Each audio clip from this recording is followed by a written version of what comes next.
20th and Blake, and as Mark said, we expect a sellout crowd. The Rockies game 2 of this 4-game set with the San Francisco Giants. Colorado looking to bounce back after losing last night 6-3. They still lead the wild card by a game over the Giants. Earlier today, the Dodgers beat the Cubs again 2-0. So right now, the Rockies 5 back in the National League West.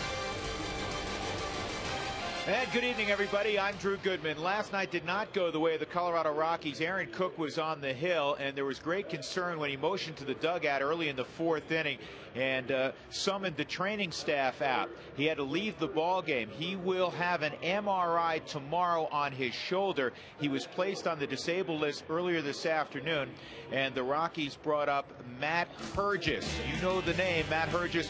Part of the Rockies' run in 2007. Earlier this year, he was with the Cleveland Indians. Actually pitched well with the Indians. They had a youth movement. He was released, and he's been pitching in AAA for the Colorado Springs Sky Sox and pitching very, very well. I bring in my partner, George Frazier. Obvious concern, first and foremost, with Aaron Cook. Well, absolutely it is, because he was your #1 pitcher a year ago, winning 16 ball games, and then last night's game when he made the last pitch to home plate, watch the fly to the baseball. Barely got to home plate.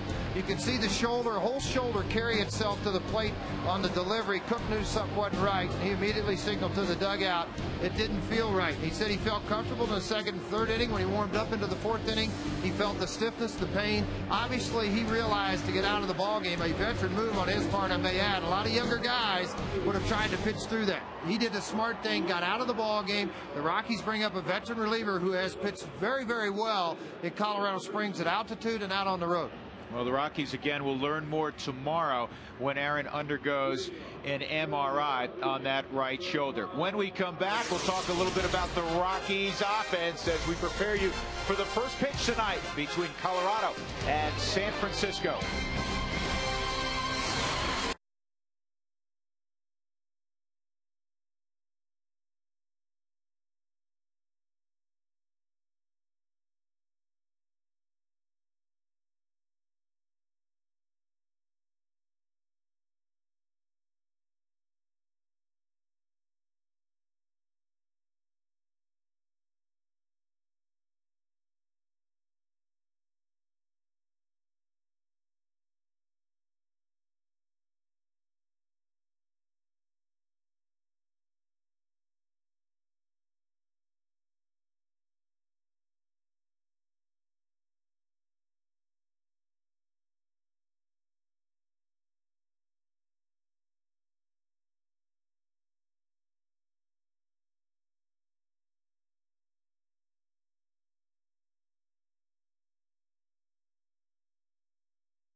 commonplace this summer for the Rockies, and I'm sure they'll be commonplace throughout the next 5 weeks. The Rockies will be at home 16 of their next 19. Back upstairs with George Frazier, I'm Drew Goodman. Let me correct one thing I said. I forgot what day of the week it is. It's Saturday, not Sunday. The MRI for Aaron Cook will actually come on Monday, tomorrow being Sunday. Got that straightened out. Straightened out. Well, the Rockies have scored a ton of runs this year. In fact, they're second in the National League in scoring runs to the Philadelphia Phillies. But they've also been striking out at times, George, at an alarming rate. Over the last 7 ball games, 78 punch-outs. Well, 78. Obviously, it's too many strikeouts. 30 strikeouts with 2 outs, runners in scoring position, 3rd most in the National League. Now, that's with total strikeouts. The other side of that coin, when you look at it, a lot of guys that hit the long ball, folks, you are going to be a ball club that's going to strike out. The Rockies are second right now in runs scored, second in RBIs, second in home runs, first in triples and doubles. So there's a lot of good things going on when they make contact with the baseball. And one of the things is, over the last 7 games, despite all the strikeouts, they're 4-3, which is a pretty solid record. But their hitting coach is a little bit concerned of late. I look at it right now as pitch selection is horrible. We're swinging at balls, not swinging at strikes, and that's where you get a lot of strikeouts. Well, when Don Baylor is upset, and he has a diplomatic way of passing it along, I wouldn't be surprised to see the Rockies go off tonight. I have that feeling. There's a lot of guys out here early for early batting practice, including Brad Hopp was a part of that mix, Garrett Atkins, Chris Iannetta, guys that have been struggling situations, Ian Stewart. But I think the one thing that you look at, just like a pitcher needs to make pitches in situations to get guys out, hitters have to be a little bit more selective at what pitch you run out. Now, with that being said, you look at the opposition, what happens whenever you're ahead in the count, behind in the count. There's a lot of things that factor into this. And I think, too, that you get against a strike-throwing ball club, then it's easy to attack early in a zone instead of waiting late.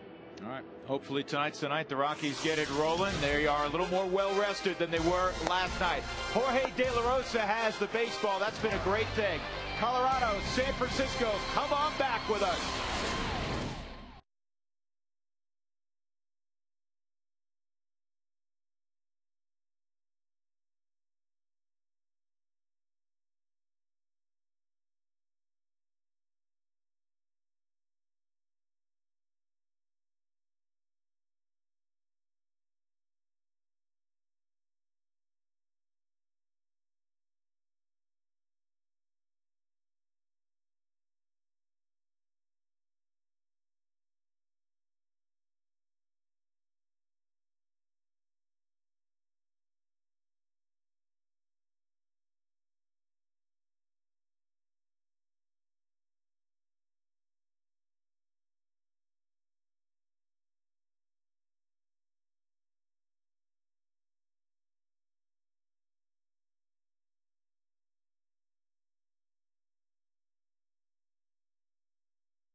Rockies baseball on FSN is brought to you by E470 and Express Toll, the best way to save time and money. By Quest, get 2 free gigs of online backup with Quest high-speed internet. And by Nissan and your Nissan dealer. What a beautiful Saturday afternoon. Temperature in the mid-90s today in Denver. And it makes for a glorious evening for baseball. Rockies at home for a week. 3 more with the Giants, and then the Dodgers come a-calling for 3 ball games. Then it's out west to see Bruce Bochy's team at AT&T Park. take a look at Bochy's lineup. They made a late change. Eugenio Velez was originally in the starting lineup leading off. He was a late scratch. Randy Wynn is now in the leadoff spot. Then Edgar Renteria, who always seems to hit well at Coors Field. Pablo Sandoval next. Benji Molina. Ryan Garco at first base against the left-hander. Aaron Rowan, Nate Shearholtz, Juan Uribe, and the rookie pitcher Joe Martinez out of Boston College. Let's take a look at the Fidelity scouting report on De La Rosa. George, all I know is since June 1st, he's been real special. Really good. As a matter of fact, the best in all of the National League, or excuse me, Major Leagues, with 11 wins. Carpenter right behind him, Sabathia, Wainwright, Wells. That's a pretty good mix of names to be put in with. 89-96, he'll cut, he'll sink, he'll work both sides of the plate with it. The curveball, more of a 12-6 big sweeper. The hard cut-down slider at 82-88. The change has become a little more prominent in his repertoire, particularly against right-handed bats. So here's Randy Wynn in his career from the right side of the plate. He's a switch hitter. He's been a very good hitter. 281 career average. This year, he has really struggled. He's hitting 160 from this side of the plate. And the first pitch from De La Rosa is right down the middle. And it receives cheers. You know this crowd is geeked up for tonight's ball game. Rockies fell 6-3 last night. They gave up 3 runs in the first inning. Not unusual for De La Rosa to get a lot of strikeouts and outs early in the ball game. He fields this ball cleanly, averaging 9 strikeouts, a little over 9 strikeouts per 9 innings, but in the first, a little over 10. He punches out a lot of people early in games. And on 2 pitches, he gets Wynn. Here are the defenders: Gonzalez, Fowler, Hopp in the outfield. Stewart, Troy Tulowitzki's back, feeling much better than last night when he stayed at home. He's at short, Garmas at second, Helton at first, and your Torrealba is doing the catching. And he has worked well with De La Rosa. Iannetta being saved for tomorrow against Tim Lincecum, because he's one of the few guys in the National League who seems to square up Lincecum. Not many do. First pitch strike to Edgar Renteria.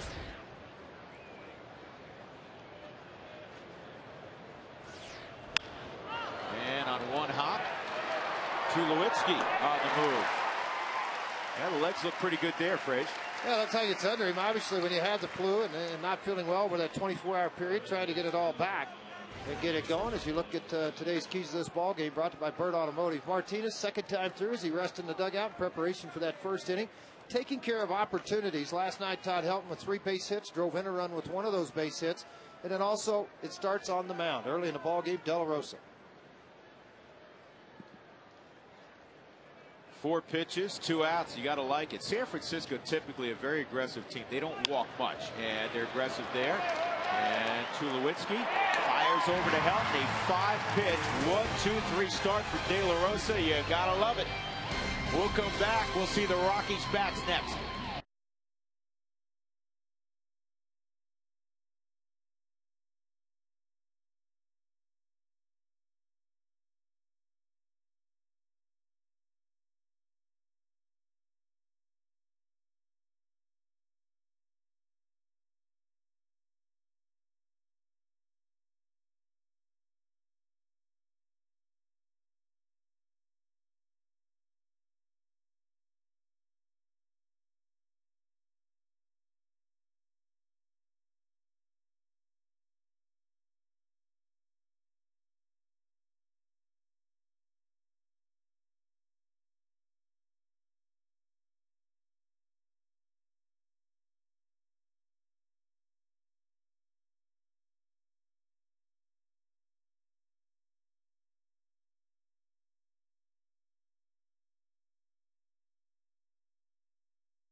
Jim Tracy is 50-26 since taking over as the Rockies skipper, and here's his lineup tonight.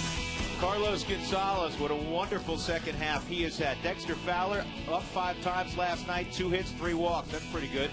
Then Tulowitzki back in the 4-hole. Hop, Ian Stewart, Clint Barmas will bat 7, Torrealba 8, and De La Rosa, of course, will be in the 9th spot against a 26-year-old rookie by the name of Joe Martinez out of South Orange, New Jersey. And the fastball is inside ball 1 on Gonzalez. This kid went to Boston College.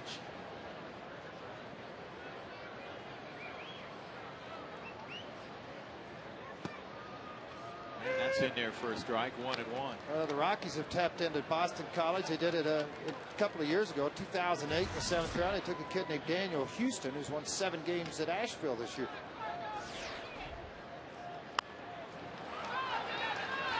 Off the end of the bat, Sandoval's going to throw out Gonzalez. Let's take a look at the Fidelity scouting report on Martinez.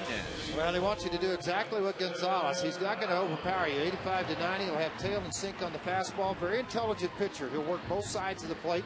The curveball with 2 different types of break. It'll be over the top 12-6. Gets a little bit what they say a slurve, more of a side break to it, and with less velocity. The changeup, what sells it for him is tremendous arm speed, and then the ball just floats out of the hand to be deceptive to the hitter. Dexter takes a strike.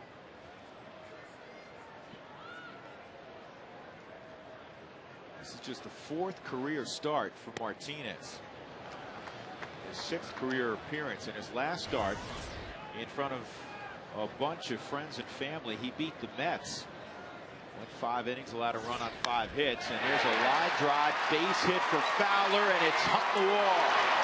Dexter eyeing third base, and here he goes. Here's the throw to third. Not in time. Triple for Fowler. His 8th of the year.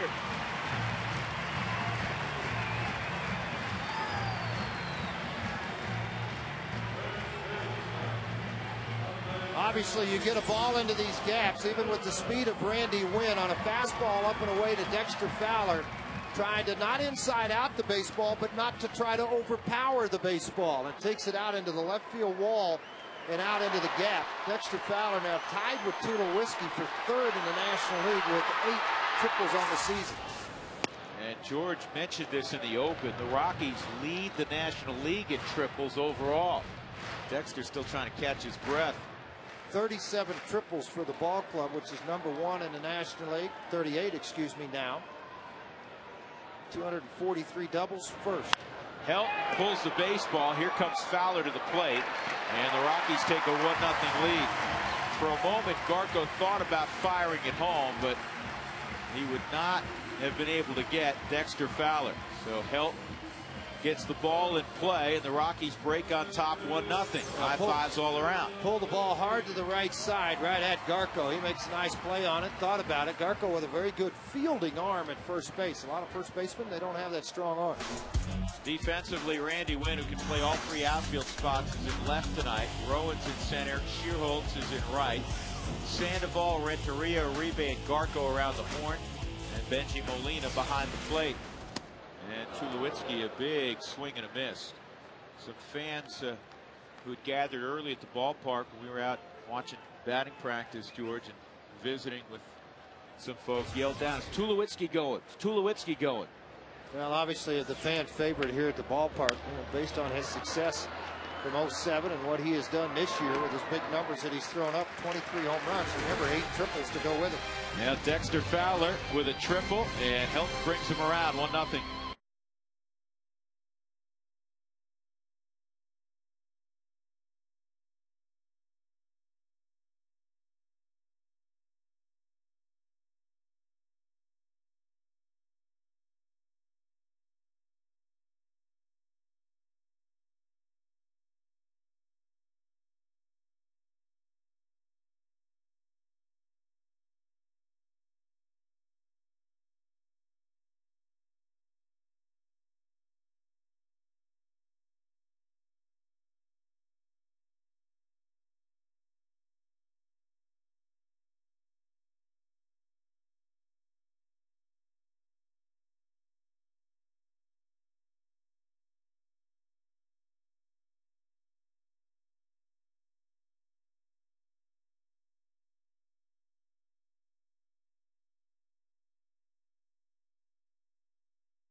plays of the week. Clint Barmes, 9th inning home run to dead center field. He didn't hit many to center field. Usually it's to left. Gonzalez, he went on a home run binge this week.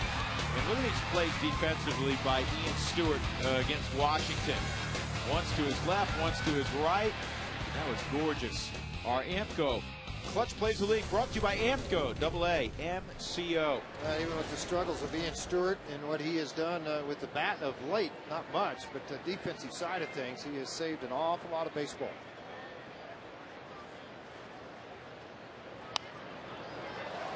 Benji Molina, who typically fires at the first pitch, does so here. And De La Rosa, who sometimes, again, a guy who strikes out a lot of hitters will run their pitch count off, but you've seen De La Rosa 100 pitches, 6 innings. But against the Giants, who he has won 4 straight starts against, this is a very aggressive team. This ball's hit well to center field, really well. Fowler going back, and he can't get it. And Molina will have himself a double. He had a double early in the ball game last night that drove in a run. Well, looking at De La Rosa's pitch count, the last 2 ball games, 112 in his 5 2/3 innings against Florida. Against Chicago on the 10th of August, 125. Was fired at that first pitch hanging fastball. This fastball stayed up in the strike zone on the Hyundai camp and drove this ball into center field.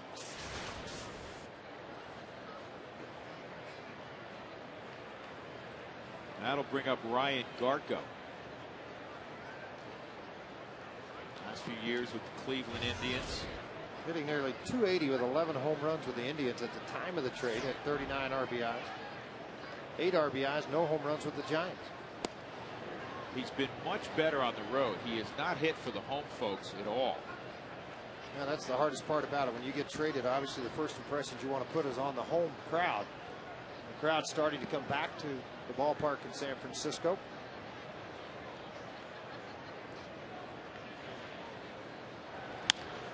And he does his job there. To the right side he goes. And Barmes throws out Garko, but Benji Molina moves to third. Benji Molina is one of the few guys, George, that I can think of in baseball. If that ball was hit really hard, Barmes may be able to cut him down. Yeah, he might have been able to do just that. I want to look back at the replay of this shot of Benji Molina. Now look at this thing on contact and watch his eyes on the baseball. When you hear us talk, there's the hands focusing right on top of the baseball. Now watch his eyes. Look at how big they get when he starts to make solid contact with the baseball. A lot of guys, you'll see him close, you'll see him pull off, the heads move, nothing there at all.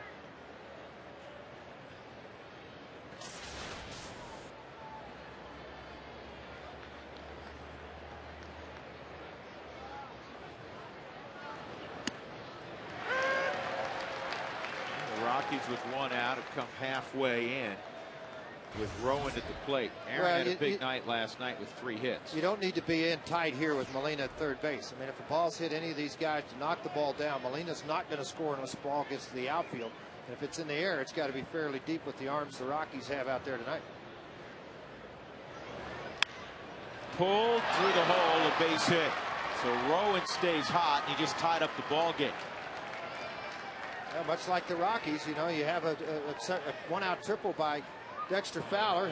Pulls the ball hard with the infield back. That scores a run. They come up with a leadoff double. They advance him on a ball to the right side, and Rowan comes up with a big base hit to put him at home plate. He got a baseball to hit that was up in the strike zone. The ball's thigh high out over the plate with some pretty good extension to pull the ball right by Tulowitzki. Rowan very quick hands on a ball up in the strike zone. He's 12 for his last 21 at the plate. He has really got a hit for San Francisco. He knows it, and Bruce Bochy knows it. That for this team to be successful with all the great pitching, you got to get offense, and a lot of it's got to come from Rowan. Now looking at Rowan at first base, De La Rosa made the attempt over to first base. 14 stolen bases against De La Rosa when he's on the mound this year.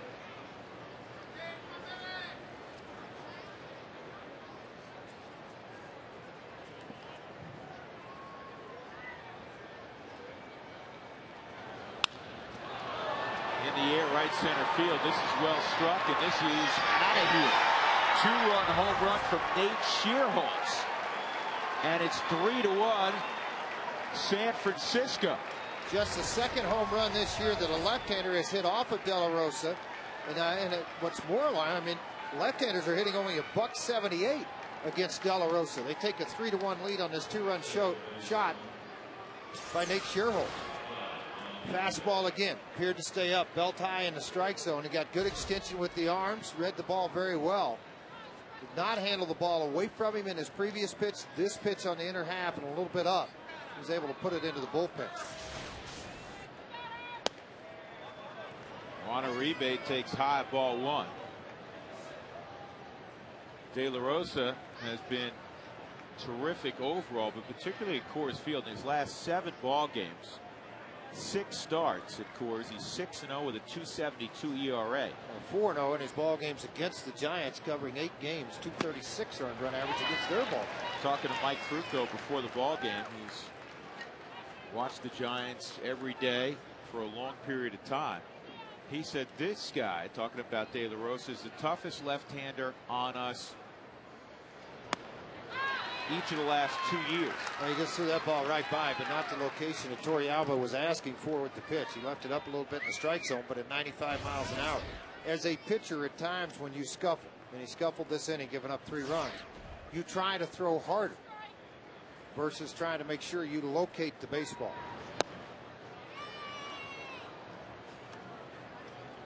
Two balls, 2 strikes on Juan Uribe.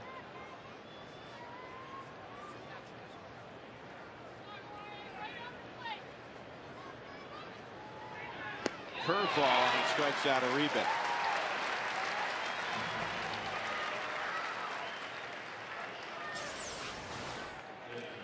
One thing that Uribe does, he'll bail on the pitch. He bailed on that pitch, but the breaking ball, watch the rotation come right out of the hand.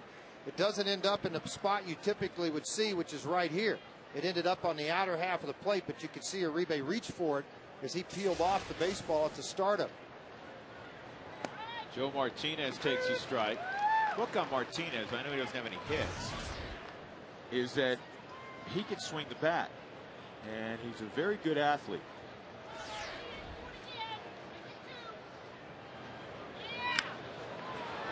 Hits it in the air to deep left field. And it's over the head and bounces off the warning track into the seats. He's got his first career knock.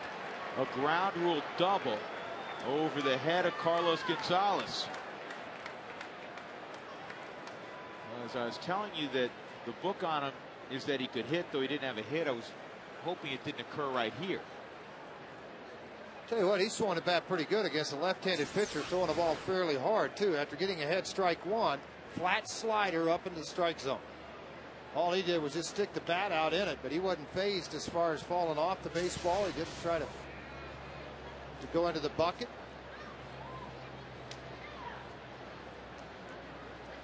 Couldn't have had a better inning if you were De La Rosa in the first. 5 pitches. And he retired Wynn, Renteria, and Sandoval on groundouts, but then Molina led off this inning with a double. Moved to third on a groundout by Garco. Rowan a single. Sherholz a 2-run home run. And after a strikeout of Uribe, Joe Martinez, the pitcher, left on left, his first career hit. Now you got to bear down here and get Randy Wynn. And it looks like he'll be able to do that. So a tough inning for De La Rosa, and the Giants are on top 3-1 after an inning and a half of baseball.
about the young Giant right fielder.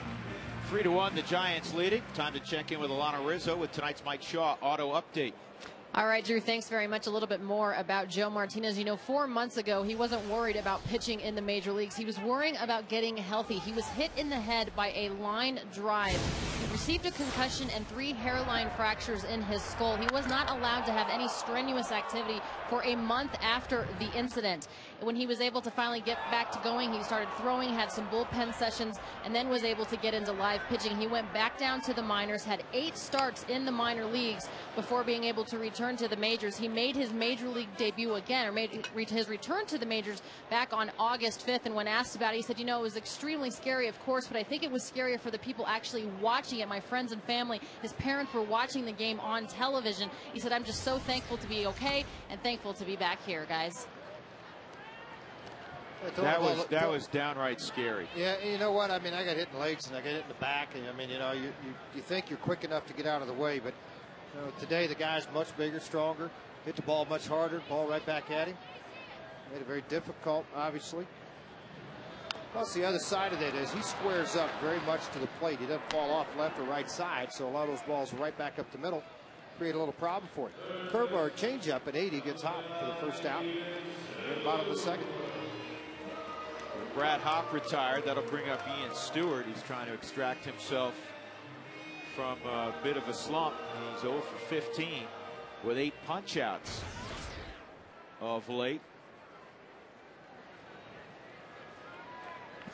And every hitting instructor in the world, once you get through the mechanics, things like that, I'll tell you, stay in the middle of the field. Well, one thing they worked on a lot this afternoon with Don Baylor was trying to get his hands in through early, inside, tight to the body. Don't get out wide and extend on the baseball. And out of the 10 pitches he saw in the first round, everything was hit to left center. 9 out of 10, left center, left center, left center. Let the ball travel, let your hands get inside and take the ball to the opposite field. And he did this for probably 3 rounds with those guys. Then the last round he went in, he kind of aired it out a little bit. He hit 2 into the 3rd deck here at Coors Field. Grant you, it's 4:30 in the afternoon. He could do that. Here's a 3-0. Takes a strike, 3-1. His 18 home runs are tied for 3rd in the National League among third basemen. He had 54 RBIs, 9th among third basemen in the National League. And that's staying in the middle of the field. Not trying to do too much. He breaks the 0 for 15 slide with a clean single up the middle. And Clint Barmes coming up. And Clint was talking earlier about the importance of this series against the Giants. Obviously, this is a big series and a big homestand for us. And at this point, every game's big. And it's basically just going out and focusing on trying to win that night. I think baseball players, more than any other athletes in the major team sports, understand the importance of that day and truly not looking ahead. You're trained that way, George, early, aren't you? But I think it's baseball more than anything else because of the length of the season. 162 games versus 16 games in the NFL. Now, obviously, the NBA's 84-game season, 82-game season. But in what it amounts to, you're getting an off day every 19 days. You have the All-Star break. But you recognize, particularly, I'll give you a great example, the Rockies in 07. Did anybody think they would end up in the World Series? Probably not when it was August the 15th, you know. And I think the same thing a year ago with the New York Mets. Everybody thought they were going to do it. The Phillies come in, what were they, 7 games up in August or September? Two years ago, they were 7 up with 17 to play. Yeah, and they ended up losing it. Yeah. And did not get in the playoffs. So I think you realize if you play pretty good baseball, is it a big series? Absolutely it is. Do you want to put a lot of space between you and the Giants and kind of creep in on the Dodgers? Yes, you do. 2-strike count on Barmes with Stewart at first. Rockies down 3-1.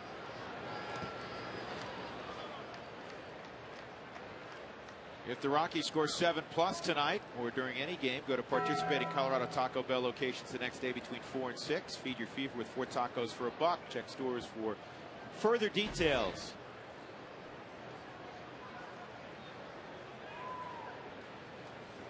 Outfield straight up and deep for Barmes, who owns 20 home runs, most ever by a Rockies second baseman. And it's a broken bat. Fly ball, shallow left, sliding catch is made by Randy Wynn. I thought off the bat I checked Wynn prior to the pitch. I thought it may be able to drop in because he was pretty deep in left field. A couple of things factor into that, too, for Wynn's judgment of the baseball.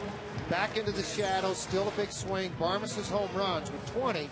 You got to respect the power, and it's easier for you to come in than it is to go back. But when that ball got into the shadows a little bit, I think that made it a little harder for the outfield to judge the baseball. And he's always been a good outfielder. Made a good play there, got a clean jump. Yorvit Torrealba against his former club, the club he broke in with, a .313 lifetime hitter. 3 home runs and 19 RBIs. Like a lot of guys, he seems to punish the team that traded him away, first to Seattle, and then the Rockies acquired Yorvit from the Mariners.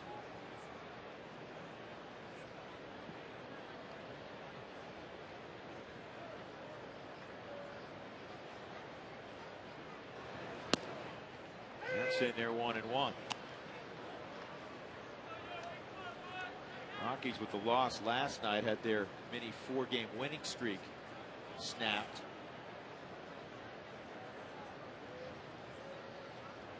Rockies got a run in the first, and then the Giants got 3 in the second against De La Rosa. And the changeup's a good one. So the Rockies get a base hit from Stewart, nothing else in the second. 3-1 Giants.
X knows August the 22nd, 2000, working a scoreless 12th in a 7-6 victory over the Braves. Rockies catcher Brent Mayne becomes the first position player to be a winning pitcher since 1968, when outfielder Rocky Colavito, as a Yankee, homered and threw 2 2/3 shutout innings. The legendary Rocky Colavito. Edgar Renteria out of the 2-hole.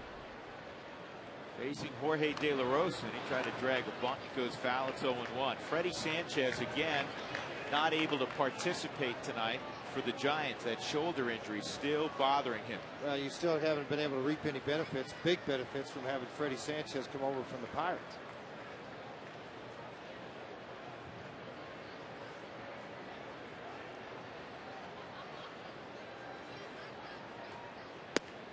The outside corner, or perhaps a little bit off, it's 1-1. It's also one of those injuries, George, because of who it's to and the time of year. It hamstrings Bruce Bochy in that they can't DL him because it's not a 2-week. They don't think it's a 2-week kind of injury. But if he doesn't have him, his starting lineup not exactly as he'd like it, and then his bench is short. Well, the only thing you can use him for is to bunt.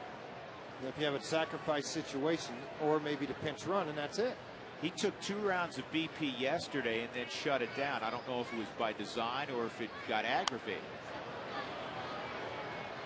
2-2 on Renteria. Edgar last year passed 2,000 career hits, and he did it for his 32nd birthday, which is very impressive. He's third among active shortstops in games played, 1,943. Here's the 2-2, and that slider's in the dirt. The only two with more games played at short, the all-time leader, Omar Vizquel. How about him at Texas right now, playing, spelling the young kid out down there, doing a nice job of it. 43 years old. Yeah, he's terrific. Keeps himself in unbelievable shape. Next on that list, Derek Jeter at 2,088. Miguel Tejada's after Renteria. Here's the 3-2 on Renteria. He has always hit out of one of the most extreme closed stance in baseball. I think, George, in your era, you saw more closed stances than you do today. Well, a lot of guys stay open because they think they can get to the ball quicker. Today, we didn't hardly see any open stances. Oscar Gamble had a little bit of an open stance. You know, the guy to me that was, he was the guy that turned his back all the way around, the outfielder, Batista. Is that him at Baltimore? Almost put his back to the backside of things. A little soft line drive. Clint Barnes will make the play on it. Tony Batista. Tony Batista turned his back and had a big wind up and turn. Yeah. But if you threw it middle half in, he hit it 1.5 miles. Renteria is retired. Pablo Sandoval coming up. Our exemplar injury report. Again, if you missed our open, Aaron Cook has been placed on the 15-day disabled list. Matt Hergis has been called up from Colorado Springs. It's a right shoulder strain. He will have an MRI on Monday to hopefully determine the extent of the damage. And talking to Aaron after being looked at by team surgeon, orthopedic surgeon Tom Noonan. Aaron hoping for that day that it is just a muscle injury, a muscular thing, as opposed to anything structurally. That's the preliminary diagnosis, which obviously would be very good. And then it's 2-0 on Sandoval. Some of you looking at Pablo Sandoval saying, hey, I vaguely remember him last year, late in the year. Isn't he eligible to be Rookie of the Year, or be a strong candidate for Rookie of the Year in 09? The answer is no. He had 15 at-bats too many last year. Otherwise, to be honest, with all due respect to our own Dexter Fowler, he would be the odds-on favorite right now to be the Rookie of the Year with a .330 average, 18 home runs, and 70 RBIs. But last year he had 145 ABs. And the rookie level is 130. So when he had more than 130 last year, it meant that this was no longer his true rookie season. This ball is to deep right center field. Fowler trying to get there, cannot. And Dexter will fire it back in, but it's a double for Kung Fu Panda.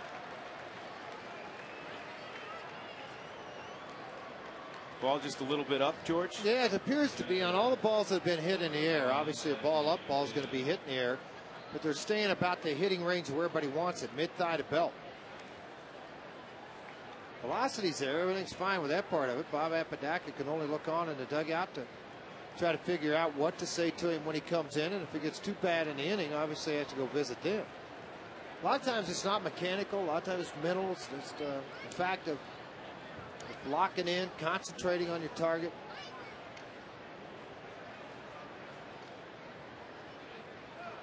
This is Molina. He doubled to center field. He's got this one in the air and foul ground and out of play on the right side. Well, if you're not ready for already a season ticket holder, the best way to guarantee your opportunity to purchase 2009 postseason tickets are to make a 2010 season ticket deposit, or just purchase a stretch run drive right now. And that ticket package is outstanding. The stretch run package has all the remaining games this season at discounted prices, but this limited time offer will end August 31st. Call the Rockies at 303 Rockies or go online to ColoradoRockies.com. 0-1. Good pitch, 0-2. The Giants came into this contest middle of the road in terms of batting average in the National League at .262. Actually 2 points ahead of the Rockies at .260. However, the Rockies have scored 126 more runs than the Giants. But in August, the only team with a higher batting average in the National League than San Francisco, the Florida Marlins. Molina is a strikeout victim. 2 outs. I mean, think about it. We know how hot the Marlins are. They get 10+ hits every night. Last time I checked, it was 15 straight ball games. They're hitting well over 300 in the month of August. Then the Giants in the mid-280s. One look at this fastball. They wanted it up a little more in on the plate. See this baseball get up and by Molina up into the strike zone. Sometimes you learn from your mistakes against certain hitters. You don't think you can ride a ball up into the zone, but more times than not, you can't. That time, De La Rosa took it up, wasn't able to hang on to it. Here's Garco, and that gets away from Torrealba.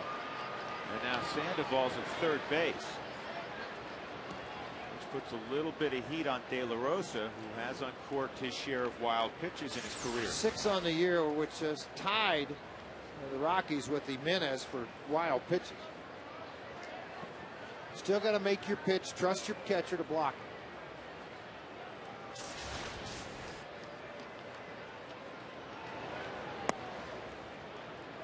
2-0. Notice Torrealba right there at the very end of that. After he caught the ball down and low in the dirt, he looked at De La Rosa and he said he made like a jerk motion with his shoulder and head. In other words, you're being real slow, slow, slow. And then as you approach to the plate, you're jerking your head and your front side off the baseball, instead of staying smooth straight down through the ball.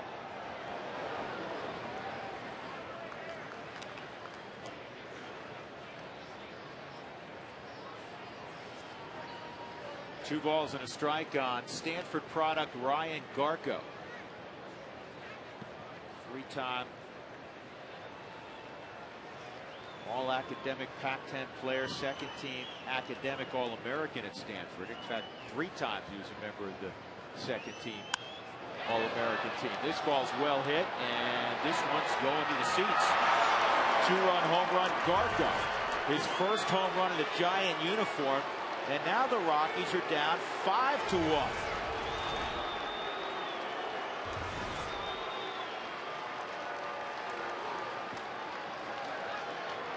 The Giants aren't hitting like the Giants' resume suggests they should. A team that has struggled to score runs all year, but not in the first 2 ball games. Drew mentioned first home run for Garco in a Giant uniform, his 12th of the season.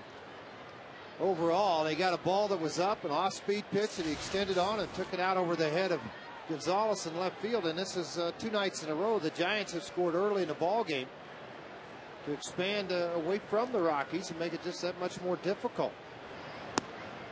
Yeah, the location has been up.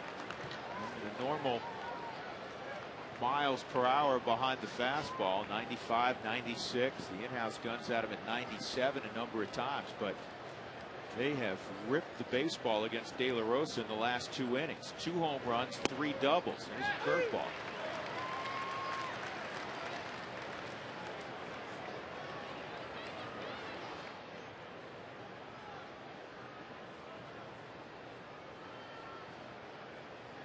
Fewest home runs in the National League.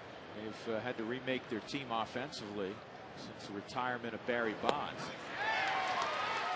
Good pitch there to strike out Rowan, but 2 more runs on the Garco blast. It's 5-1.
Tonight's E470 Road Ahead brought to you by E470 and Express Toll, the best way to save time and money. Giants 2 more ball games and the Dodgers for 3. And then it's out west to see the Giants again. The Rockies find themselves in a significant hole again early in the baseball game. De La Rosa, after a magnificent first inning, has been peppered. 3 in the second, 2 in the third on the Garco 2-run home run. It's 5-1. Key for Martinez to come out in a ball game. And listen to what I'm going to say here. 11 of 13 pitches in this game so far, 11 of 14 have been strike one. When he's ahead, the opposition hits 214 against him. When he's behind in the count, the opposition hits nearly 350. Now the second look for the Rockies at Martinez. Carlos Gonzalez hit one off the end of the bat. You mentioned it earlier. People we've talked to, they said he's a smart kid. And sure, he understands, yes, he's at Coors Field. Yes, he's facing a very powerful offensive team. But he also has a 4-run lead. So he so far hasn't nibbled. And this is popped out of play, and it's 0-2. The thing I like about him, George, is he works with great tempo. Well, that's the thing. Catches baseball, gets back on the mound. He really keeps himself squared on the rubber, coming to the home plate area, hides the ball well, changes speeds off the fastball, makes it that much more difficult for him, for guys to catch up to him. Now, a lot of guys, when they're facing left-handed hitters, will try to throw a breaking ball in the dirt, a back foot slider. What he did there was interesting. He rode a fastball high and away from the left-handed hitter with anticipation that they'll take the ball to the opposite field and not make contact. Gonzalez strikes out. The second out here in the third. Now, you say this every time the club you're following falls behind by a decent sized number early in the game. You don't have to get it back all at once. Well, you can't. I mean, you're going to have the last at bat, try to peck away at that, try to get after the guy, get him out of the ball game. It's been very, very impressive for me. 13 of 16 first pitch strikes in the ball game. His strike zone and where he's working, continually down in the strike zone. He's not up in the zone with anything unless it's there for a purpose out of the strike zone to induce a swing.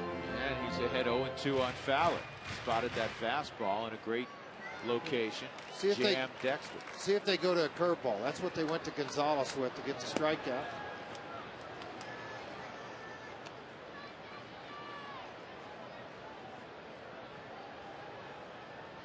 Dexter a triple in the first inning, scored on a Helton groundout.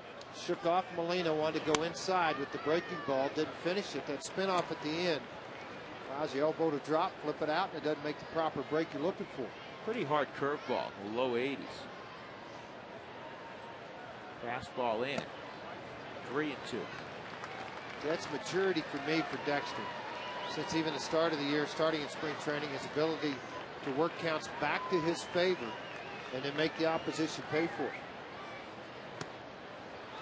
And Fowler reaches again. Over the last 2 nights, 7 straight times he has reached. Got 3 hits, 4 walks. Last night, he became one of 3 rookies to have 5 plate appearances in a game this year and reaching all 5. Jason Nix, former Rocky, now with the White Sox, one of the 3. Chris Getz, also the White Sox, has done it. Here's Helton with 2 outs.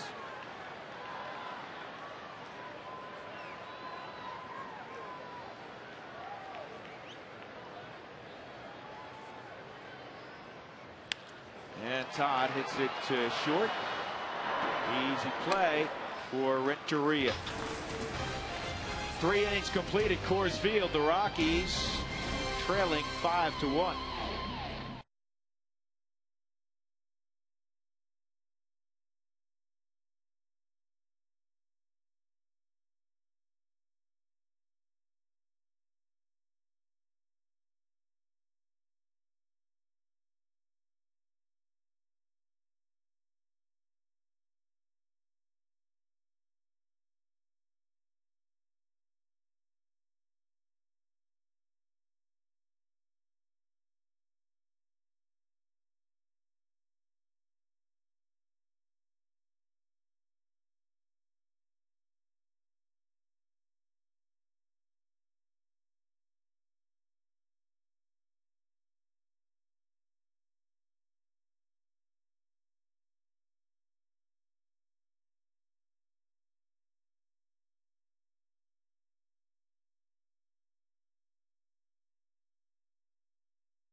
Clint Barmas in an injury-plagued rookie year of 2005. Nice grouping to be involved with. It's great to see Troy Tulowitzki out on the diamond after missing yesterday with a stomach ailment. Still probably not 100%. Said he felt much better though than he did yesterday. Just stayed at home during last night's ball game. Shearhold swings at the first pitch, and he's in play for Carlos Gonzalez. One pitch, one out. De La Rosa is in need of not just one quick inning, George, but several quick and scoreless innings. Give the Rockies offense a chance to get going against the rookie Martinez. That's all you can do. And yesterday you got to realize you're going to be out there for 4 or 5 innings because, and the reason I say that, Matt Herges has only gone 2 innings a couple of times down at AAA in long relief, working in the middle of the ball game. Whereas yesterday you used Josh Fogg 3 innings, you used Adam Eaton 2 innings. Now there's other guys in the bullpen you can go to patch it together. But what he's got to recognize as you look at Matt Herges in the Rockies bullpen, a familiar home where he won 8 ball games for the Rockies that 07 season, you've got to have the ability to work this game into the 5th or 6th inning for your ball club. And you got to have short, quick innings, not long innings, not behind in counts, so your offense stays on their toes in preparation to get after the kid.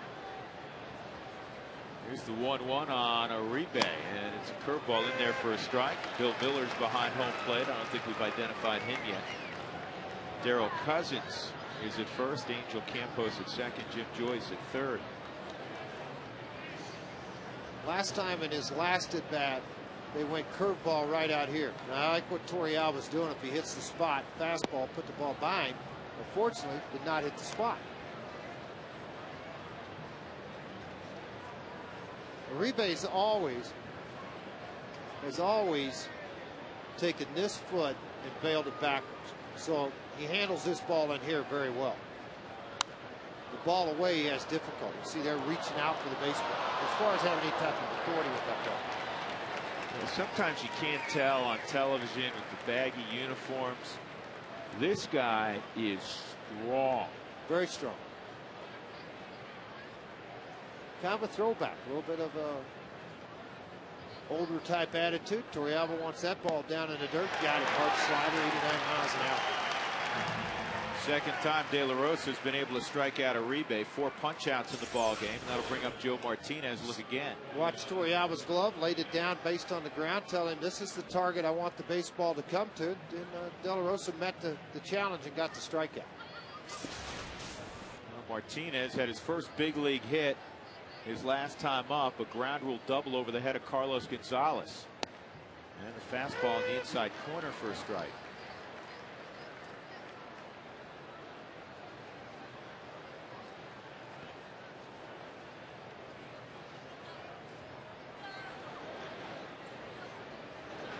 And this is line to center field. Fowler lays out, and he's fortunate that ball didn't get by him. He trapped it. That ball gets by him. Martinez is a good-looking athlete, George. He's at least at third, well, maybe no around the bases. Well, yeah, no question. I mean, because you got such a far gap for Hop and Gonzalez to go chase all the way to the wall, 400 feet. Dexter at about 250 feet. It would have been a race you don't want to watch, I can tell you that. As he comes in on this baseball, he gets it over to the side of his body. And once he had made that commitment to try to catch the baseball either on the dive or trap the ball, very lucky that ball was caught into the glove. Martinez has hit it on the screws twice. Randy Wynn with 2 outs. Pitch count at 52, which is not a big number. Unfortunately, the big number is the 5 runs and 7 hits for the Giants. Giants swinging the bats like the Marlins did down in Miami. 1-1.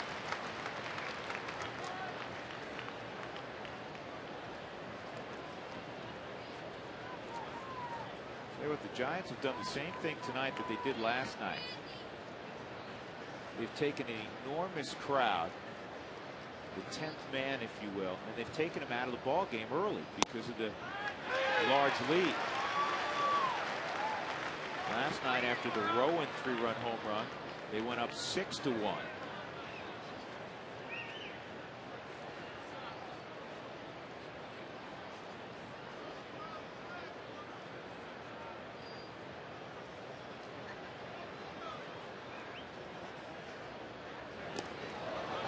gets through Torrealba. And now Martinez in scoring position. I'm just watching him run, George. On a base hit, he's going to have no problem scoring. Well, nice long fluid strides, knows how to run. Jim Tracy's starting to look at his pitch count, starting to look at the results of what he's seeing out of De La Rosa right now. Here's a hard slider that he just tried to reach out and backhand with a runner at first base. The ball's quite a bit on the inner half of the plate. Not a ball you're going to reach and get because of the velocity and the break. You're going to block that ball with the center of the body.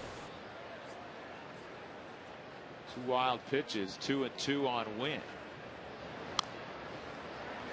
You know, there's an adage that catching instructors use with catchers. They said if you call it, you got to block it.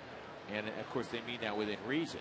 Well, there's men on base too. That's one thing. You're not going to allow the ball to go away. And a lot of times, catchers can get into bullpen habits, is what I call them. In other words, you're going down there with the catcher's mask, shin guards on. You don't have on a chest protector warming up in the big leagues. So a lot of times you just start to reach and try to pick baseballs. That becomes more of a natural thing for you than fundamentals do. Torrealba's been very good, typically blocking balls. 3-2 on Randy Wynn. Wynn's had a good road trip, a 381 road trip.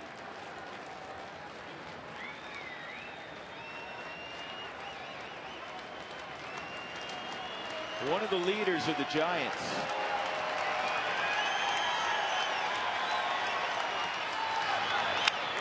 Line drive at Tulowitzki. It goes under his glove, and it's going to cost the Rockies a run. Martinez scores, and it is 6-1. I don't know if that ball was knuckling. It was hit hard by Randy Wynn.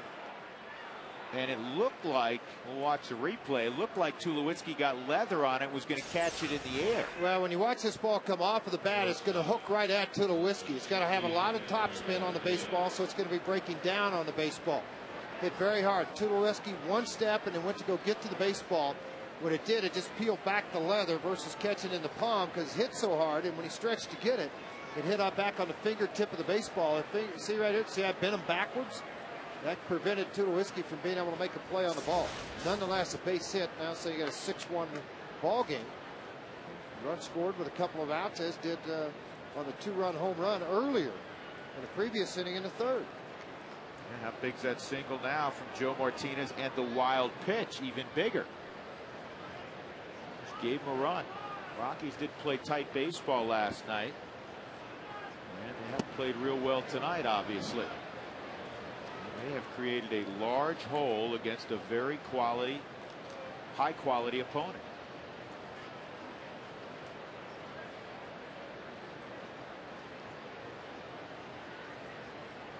It's a single and an RBI for Randy Wynn.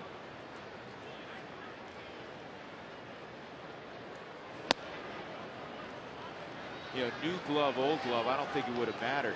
The glove that Tulowitzki is using, he's had for several years. And last year, I think we've told this story before, he had to, you can see in the palm, where you want to catch the baseball, right in the heart of the glove, he's had to have the leather repaired because it's torn in there. And his backup glove he likes, but with all infielders particularly, I mean, that's his baby. Fowler coming on will make the catch. But he told me last week, he said after this year he may have to retire that glove. 6-1 San Francisco.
Giants up 6-1 on the Rockies. The Rockies actually scored first in the ball game.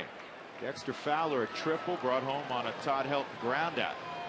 But they're going to have to get after Joe Martinez. They better start soon. Tulowitzki in the 4th inning. Takes strike one. He grounded to short.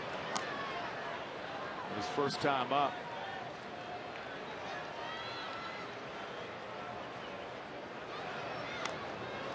Is he in the box?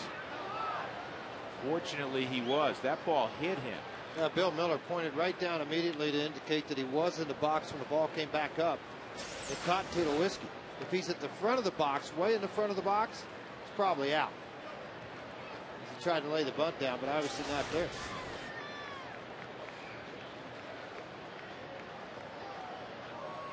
Two-strike count. And this is a bullet up the middle, a base hit. So Troy reaches. Rocky's 3rd hit. That'll bring up Brad Hopp. Let's take a look at our Affleck trivia question on a Saturday night at Coors Field. Jorge De La Rosa has 144 strikeouts this season, second most by a Rockies lefty. Which left-hander holds the Rockies record for punch-outs?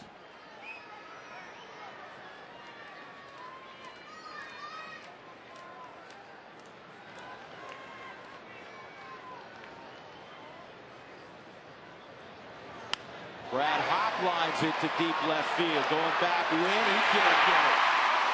Tulowitzki to 3rd. Dower will stop him there. Double for Brad Hopp. Now we're talking. 2nd and 3rd, nobody out.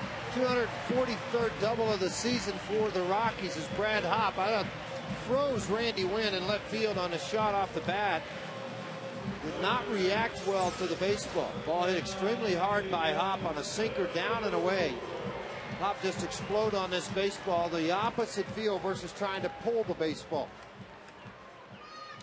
35 doubles for Brad Hopp, among the league leaders. Now Ian Stewart, who singled his first time up, snapping an 0 for 15 slide.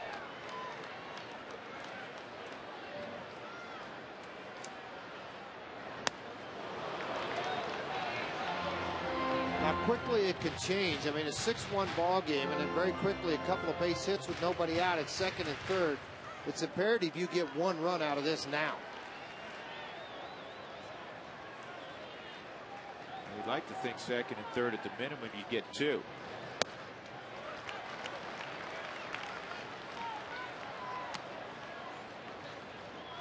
Well, the infield's back. If Stewart pulls it on the ground, you know, in a situational at bat, he'd love to hit one in the gap naturally, but pulls it on the ground. You get a run home, you have a runner at 3rd with 1 out.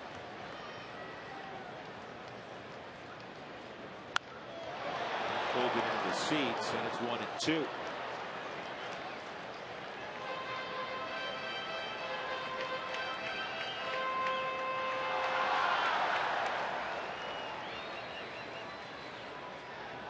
Been 20 days since Stewart's 18th home run. That came at Cincinnati.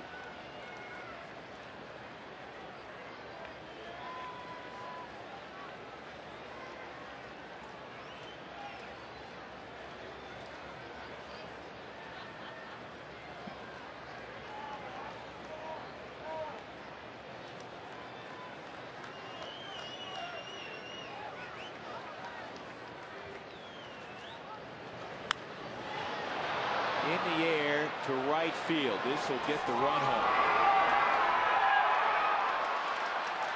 They're trying to get the runner going to 3rd. Great throw, but the ball was dropped by Sandoval. And Hopp got there. Shearholtz has a huge arm. He made a gorgeous throw.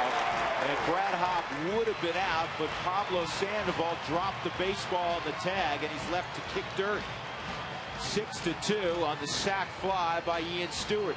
Difficult on third baseman or any baseman when the ball's coming to you and you're trying to watch the flight. You're trying to pick up a runner. Is he coming into me? Is he away from me? This is a ball that skipped right up chest high. All he had to do was catch the baseball. Now look how Hopp's coming into him on the infield side of the bag to block his vision and create a problem of catching the baseball, and it worked. And now Barmes with the infield back and get the 3rd run home. Remember at the top of the broadcast, we were talking about how the Rockies have been very successful this year in scoring runs, delivering extra base hits, despite the fact that they have struck out an inordinate amount of times, particularly of late.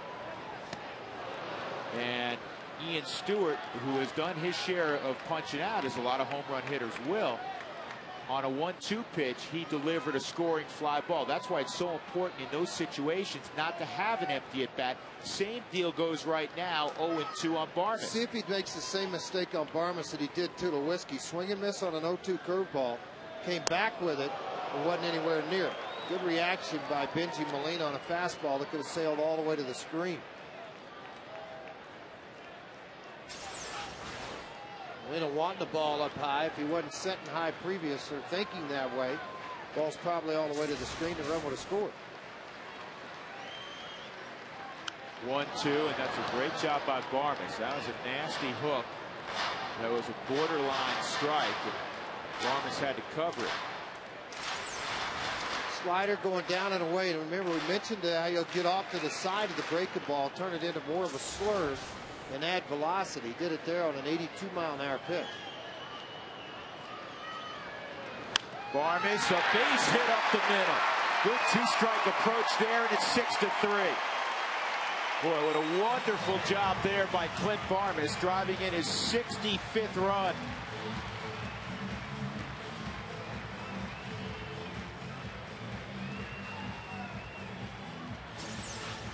On a 1-2 count, fastball that worked away, trying to, and it rode right back up into the middle of the strike zone. Barmes not trying to pull the hard sinker, stayed with it, went right back up the middle of the field, and it gave him an opportunity to drive in Brad Hopp. And again, here you pick this thing away, and you're in the 4th inning. It's a 3-run ball game. A lot of baseball. But George, going back again to our conversation, those were two outstanding situational at bats. 2-strike approaches by guys who do strike out. Ian Stewart got the scoring fly ball. Barmes fouled off the nasty hook. He got something he could handle, and he drove in the run. Well, you figure it's got to change at some point. I mean, when you're striking out in those situations, not having success, you've had success in the past. I mean, you have to keep putting them in a lineup, figuring that it's going to change in your direction in a positive way. Torey Alba seems over the top. Barmes at first with 9 stolen bases. You're in an interesting part of the lineup. Even though you're down 3 runs, if you get too aggressive, you don't want next inning having your pitcher leading off. Well, they've already got Hurgis warming up with 1 out down in the bullpen. If he's ready to go, it wouldn't surprise me to Jim Tracy see him take a shot. He's got a 1st and 3rd type situation. I think with 1 out, George, but not with 2. Well, that's what I'm saying. That's why he's got him going. If the opportunity presents where 1 swing would tie this game up, then he's going to take a shot when he can.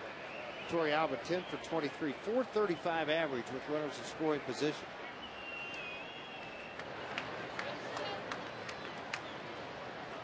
In order to have A move ready to go, you've got to have B move ready to go along with it. Ball's down. Barmes is going to get the second base on the strikeout. De La Rosa will hit for himself.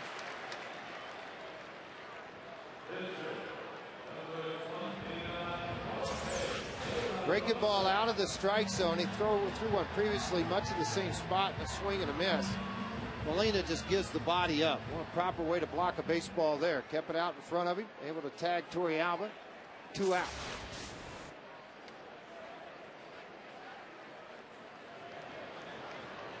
Here's De La Rosa. He's thrown out some hits this year.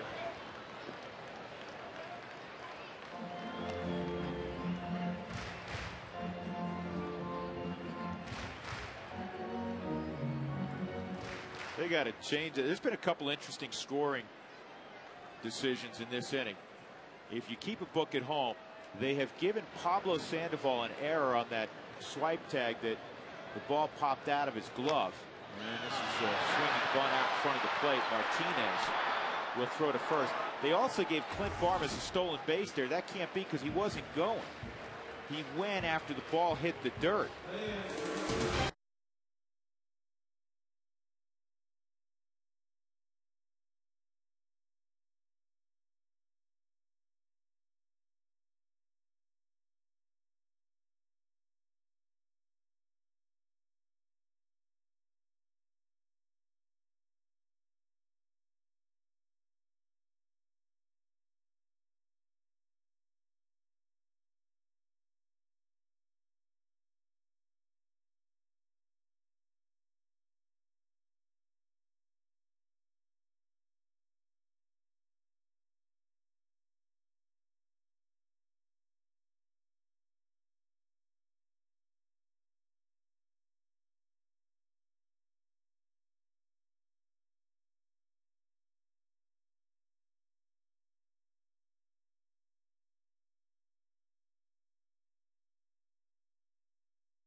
To Duck with our Affleck trivia question again. De La Rosa has 144 punch-outs this season, and second most in Rockies history by a left-hander.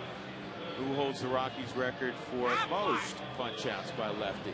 There he is, Jeff Francis.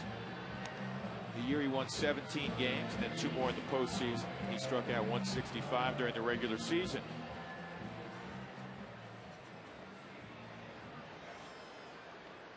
Pablo Sandoval, Benji Molina, Ryan Garco, 3, 4, and 5 in the lineup for the Giants. The Rockies get a couple of runs in the bottom of the 4th. See if De La Rosa throw up a quick and scoreless inning. He gave up 3 in the 2nd, 2 in the 3rd, and he gave up another run last inning. You got to be very careful with Sandoval on your first pitch. Try to get it on the outer half, a good pitch down. First pitch swinging, hitting 367. That was a breaking ball, a curveball at 75 out of the zone. He took it for a ball.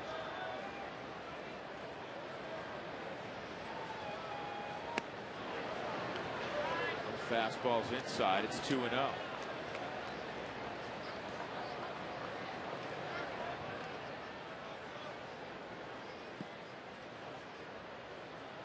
Word on Sandoval is he had begun to show some signs of fatigue, but we haven't seen it so far in the first couple of games. Great pickup by Stewart. Long throw. Help with the pick. Wow.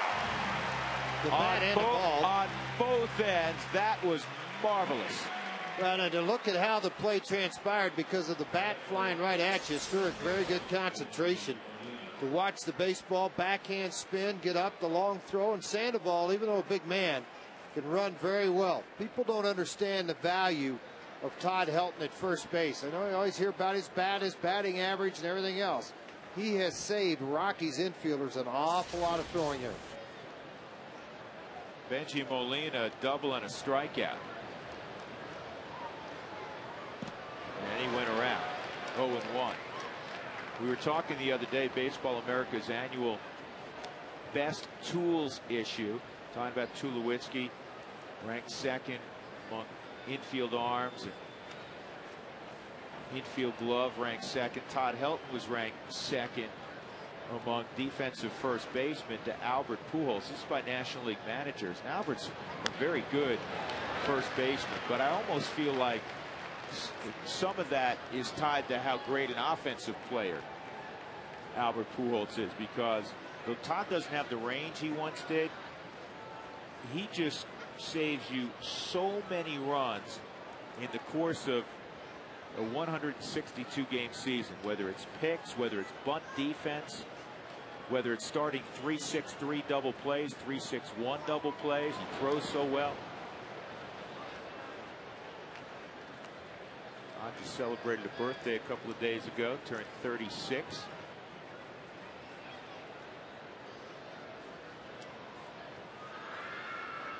Helton 2nd in fielding percentage this year among National League first basemen, to Adam LaRoche, who's now with Atlanta. Here's the 1-2 on Molina. A spike breaking ball, 2-2.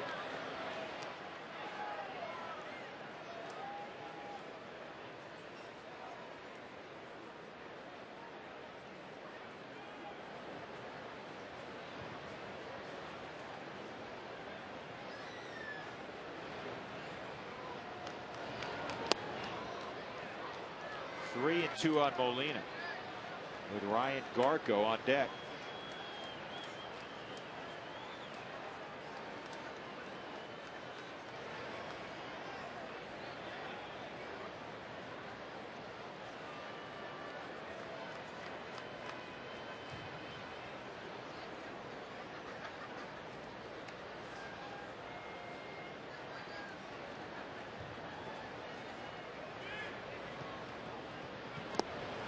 And he lost it.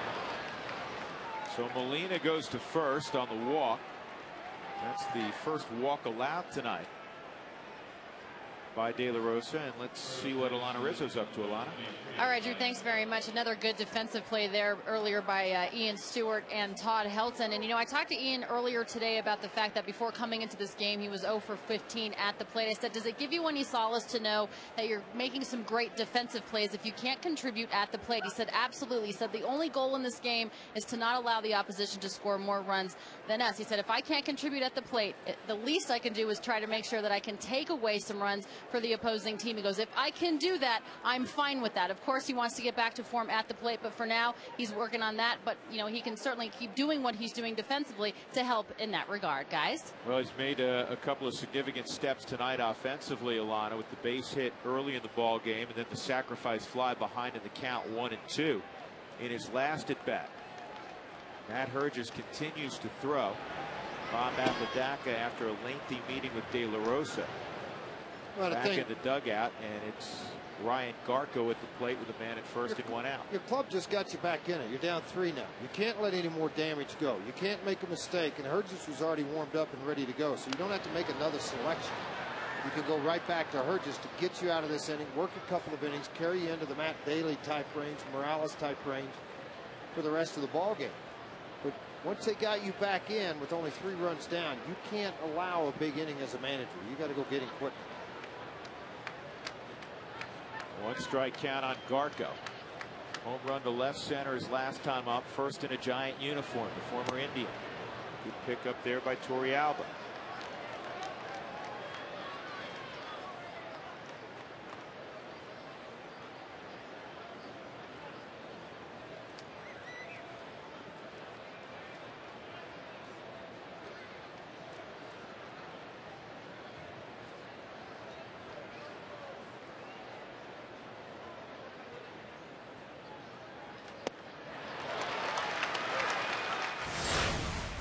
Here's the home run in the 3rd inning.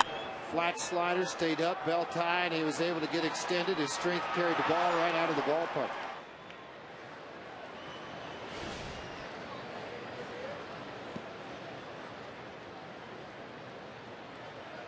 Garko's from Anaheim. Played high school baseball with Ben Francisco, and this is fought off to right field, and the catch is made by Barmes, and the runner was moving. They'll get the double play to De La Rosa. Benji Molina is doubled off first base, so the Rockies get to the dugout trailing by 3. Top of the order.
Colorado Rockies baseball on FSN is brought to you by your Colorado Hyundai dealers. Now with Hyundai Assurance, buy any new Hyundai and get a whole year's worth of gas for $1.49 per gallon.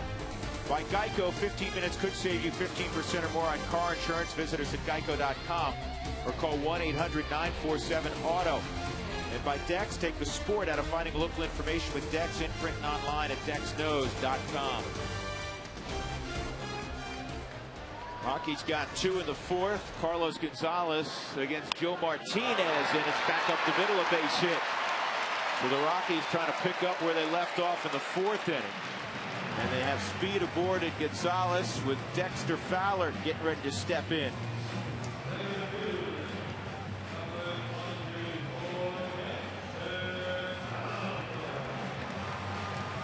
Tell you a guy who's most uncomfortable, who's managed a lot of ball games in this ballpark, and that's our friend Bruce Bochy.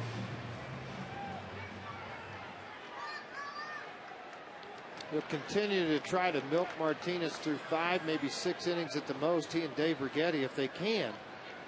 And then try to turn it over to a very powerful bullpen. Uh-oh, that's a bad break. Yeah, very bad break.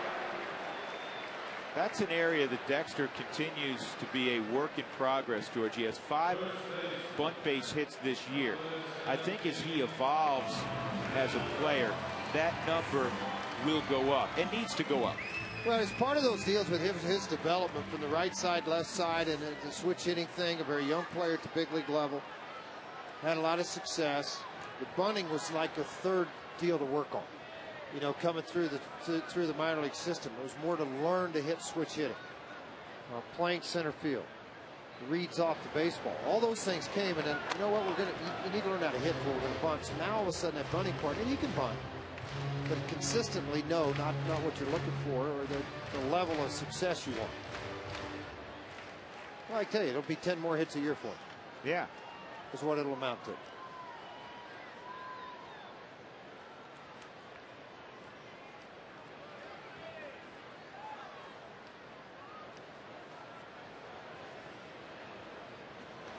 Gonzalez started to go, and it's going to turn into an inning-ending double play. By accident. Arriba was like, oh, I couldn't get out of the way. That thing was scalded right at him. He gloved it. He fielded it. That was quick. Yeah, promising start. Ended quickly, didn't it?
TNT Rapid Rewind.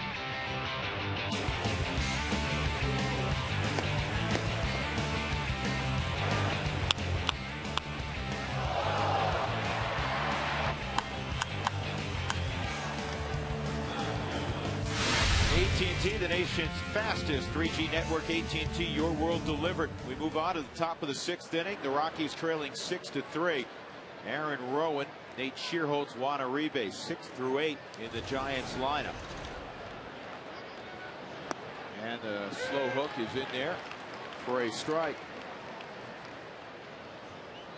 Giants on their final stop in a 3-city, 11-day, 11-game road trip. They're 5-3 on the trip so far. pretty solid for Bruce Bochy's club. New York and Cincinnati, the first 2 stops. Here's the 1-1, and it's hook foul. Tim Flannery, the singing third base coach, flips it into the stands. Former broadcaster. Bochy talked him out of retirement after working third base for Boch for a long time in San Diego. He was relieved of duties there by Kevin Towers. He went to work and as a broadcaster for the San Diego Padres. Pre and post game shows on the radio, and then started to do some broadcast on the radio. And Bochy came a call and said he wanted him back as his third base coach in San Francisco. There's a strikeout, a Rowan. Nate Shearholt's coming up. Windshield damage. Don't wait. Call Colorado's #1 team, Elite Safelite Auto Glass, 303-287-5000. Online at safelite.com.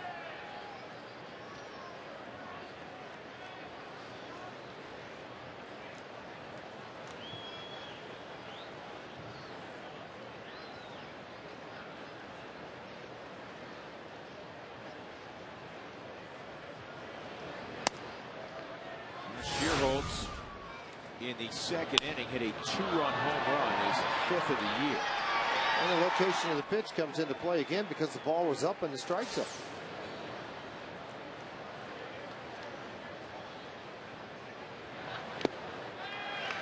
Good spot, 1-1. Flannery has, we're talking about Tim. Tim has a number of CDs out. He's an accomplished singer, songwriter.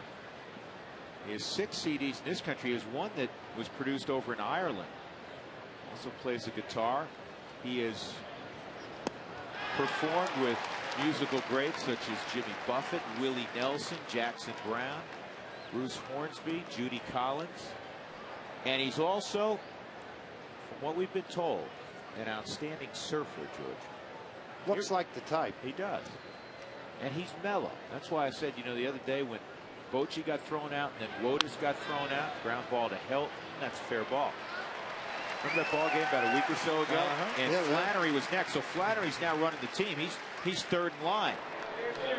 And I said, well, there's no way Flannery will get thrown out. He's too mellow. Yeah.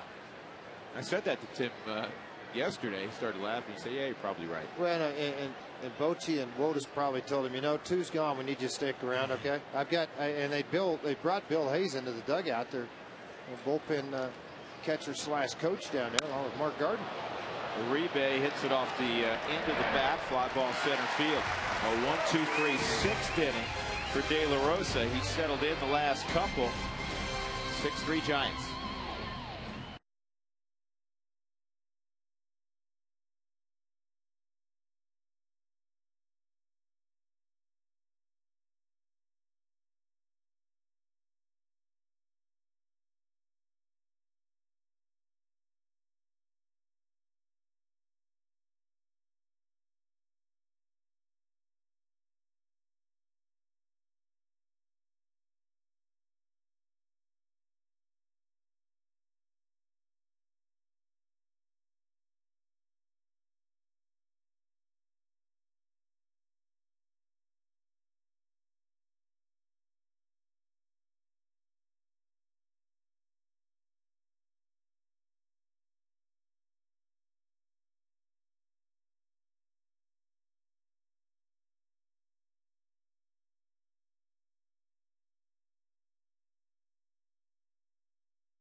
You with your money by Amco Transmissions AA MCO.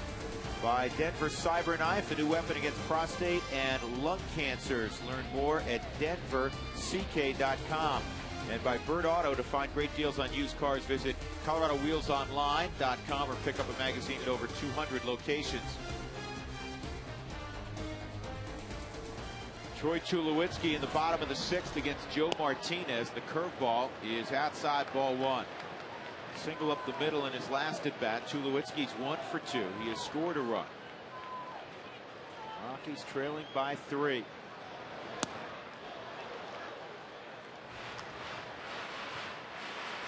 Dodgers won earlier today. They blanked the Cubs 2-0 behind Charlie Hager, a knuckleballer who worked into the 8th inning. And the Rockies will see Hager, it looks like, on Thursday. When was the last time? I can't remember. The Rockies seeing a knuckleballer. Tom Candiotti in Oakland, probably in interleague play. Be the last one I can think of. Well, Tim Wakefield. Well, Wakefield, Boston. the Rockies faced Boston a couple times. I don't remember seeing Wakefield in a start. This ball is driven to left center field for a base hit. Second one he's had off of him tonight, off of Martinez. Wakefield has not started in this ballpark, though, with the knuckleball.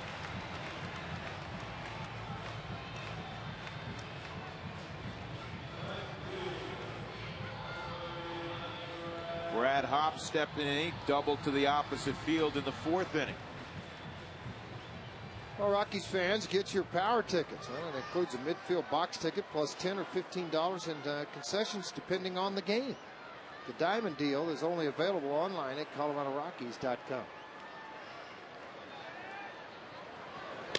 Outside, ball 1. This is just the 4th big league start for Martinez. So far, you have to be impressed with how he's handled himself. Well, that last ball hit very hard by Todd Helton into that double play right at Uribe. Or ball was hit again extremely hard. The result one-sided. 1 ball, 1 strike.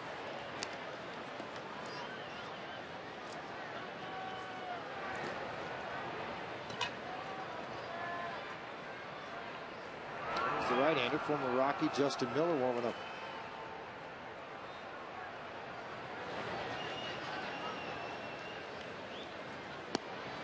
And that's a strike. It's 1-2.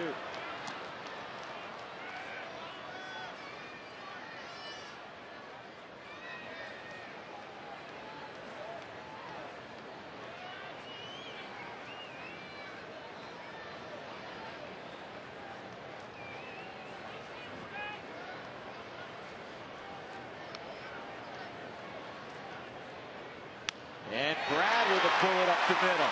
Tulowitzki around second. And here's the throw to third. Not in time. That's a poor decision by Aaron Rowan. A poor decision by a veteran center fielder. Hopp moves to second. 2 in scoring position. Double play out of order.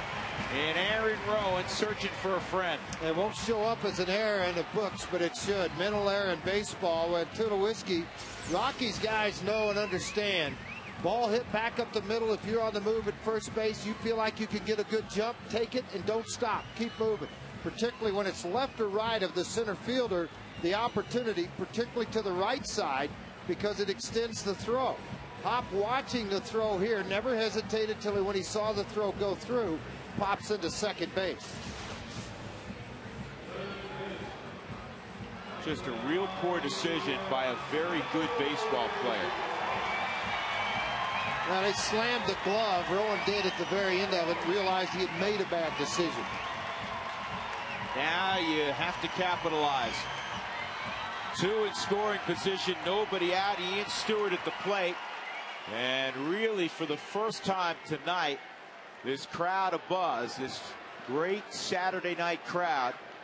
Haven't gotten the final attendance figure, but it looks to be north of 45,000. 43,000 and change last night.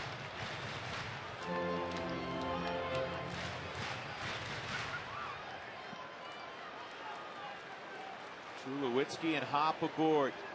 Outfield very deep for Ian Stewart. And this ball is hit high and deep left field. Way back again. We got talking. Ian Stewart has tied this thing up.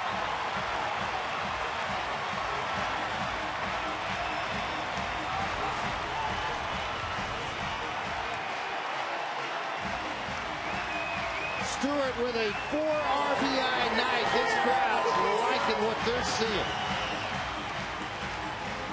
Number 19 for Stewart, his first home run in 20 days. This home run over the left field wall has sent Bruce Bochy to the mound to make a switch and get to his bullpen and make changes. We knew this ballpark would explode at some point with this offense, and it happened with this one big shot by Ian Stewart. So Martinez gets victimized by Stewart, and it's a whole new evening. A whole new Saturday night in Lodo. Back in a moment.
Rockies have tied it up at 6. Ian Stewart, who started the day at 0 for 15 slump. He singled earlier, sac fly in his second at bat, and showing that he has big time pop to all fields. Leaves the yard to left to tie the ball game up. In the double switch, Eugenio Velez in the ball game at second base, and Justin Miller is on the mound in relief of Joe Martinez. Still nobody out. Clint Barmas at the plate. He singled in a run last inning.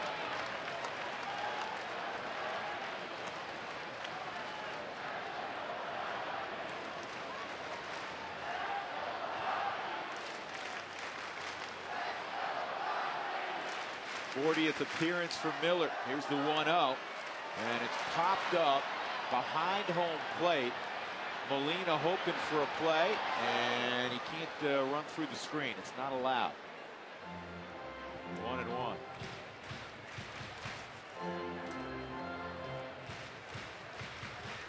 So Martinez goes 5+. He gives up 6 runs, 5 earned.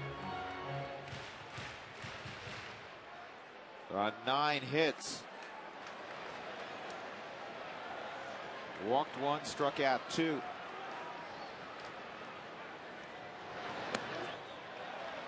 Miller's kind of a slingshot guy. Yeah, he's always been that guy. He's got a little bit of a long arm action, and he'll change the direction of the arm. He'll elevate his slot a little bit higher to create more sink. He'll sweep off to the side of it, change direction on the mound. In other words, he'll work both sides of the rubber on the pitching rubber to give him that chance to work both sides of the plate. Part of his deception. And it's been in a good place lately. There's a run of 12 straight scoreless innings. Pitched an awful long time for the Florida Marlins, where he had a lot of success as a setup man. He did a high fly ball right at Renteria with Barmas. And that's exactly what Don Baylor was talking about. Clint may have helped out Miller there. That pitch was probably out of the strike zone. 1 out. That'll bring up Yorby Torrealba. Well, right at chest high. Clint, a very good high ball hitter at times, but when you create movement and rise the baseball up above that chest area, that's when you got to have the discipline to lay off of that pitch. Torrealba 0 for 2. Comebacker and a strikeout. And that pitch off the plate, ball 1. And Seth Smith, who hit a pinch hit home run last night, is coming out in the on deck circle to hit for De La Rosa. 1-1. He would be a guy, George, from the right side of the plate that you can get caught up in swinging at his delivery and not seeing the baseball. It just happened to Torrealba. It's all part of that deceptive side of things. He'll get the ball to 90, 91 occasionally. He won't overpower you with anything, but he's got all kinds of the movement on the fastball, on the slider. Typically, the slider, his out pitch.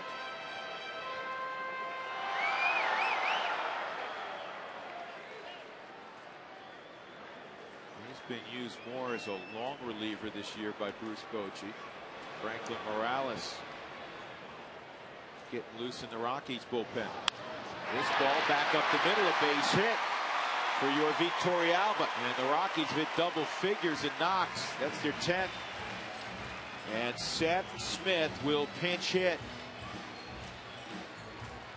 Let's check tonight's Colorado Mining Association power hit of the week. Last night, Seth Smith left on left hit an absolute bullet to the back wall of the bullpen. Did you know that the average wind turbine contains over 335 tons of steel from molybdenum and over 1,200 tons of concrete from limestone? The new energy economy, it starts with mining and with products mined in our great state. And our power hit of the week brought to you by the Colorado Mining Association. Here is Seth Smith, and he takes strike 1. To say he has been phenomenal in the pinch would be a grand understatement.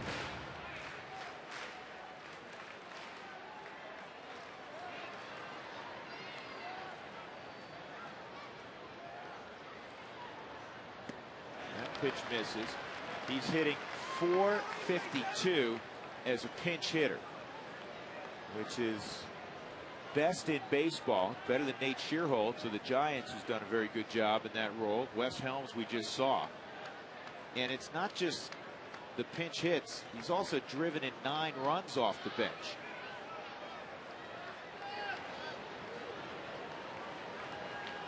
Just watch Bill Miller make sure that he was in the box. He drew a new line back on the back side of it, parallel with the guy on the right side of the box. Obviously, Benji Molina, somebody in their dugout might have yelled. That's smoked down the line. Fair ball for Smith. Torrealba is picking up Richie Dower. He gets a green light. Here's the throw by Shearholtz to the plate. It is cut off. Safe there. Safe at third. Rockies take the lead 7-6. Mr. Clutch, Seth Smith. It is his time of night.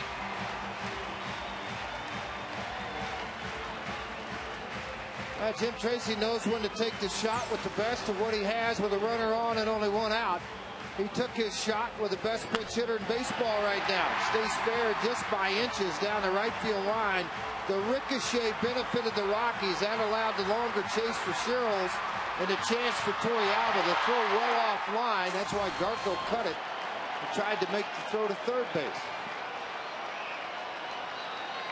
And now Carlos Gonzalez, they bring in the infield halfway with 1 out. And he got a little bit anxious, I think, on that first pitch. Well, change up at 79 miles an hour. That's kind of the makeup of Justin Miller. Slow slider, slow change up, fastball 88. Variance of 8 to 10 miles an hour on all those pitches.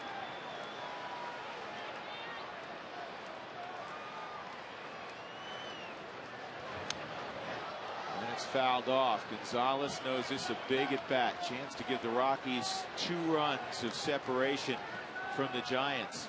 And the Rockies have hit that magic number of 7. Make sure you go to your Colorado Taco Bell locations tomorrow between 4 and 6 and feed your fever with 4 tacos for $1. That's a steal. Check participating stores for details. Good block by Benji Molina.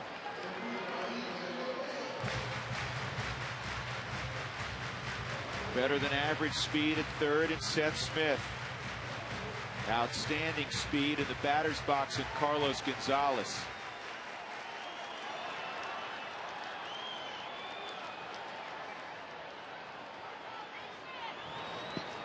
And again, Molina has to dig one out of the dust.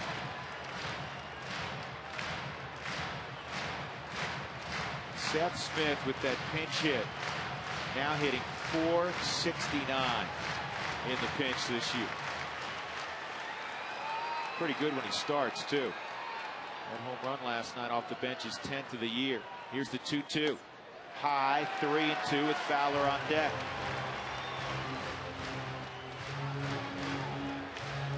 Cloudless night, beautiful evening at Coors Field. Made that much more so by this Rockies rally. After trailing 6-1, they lead 7-6. Ball 4.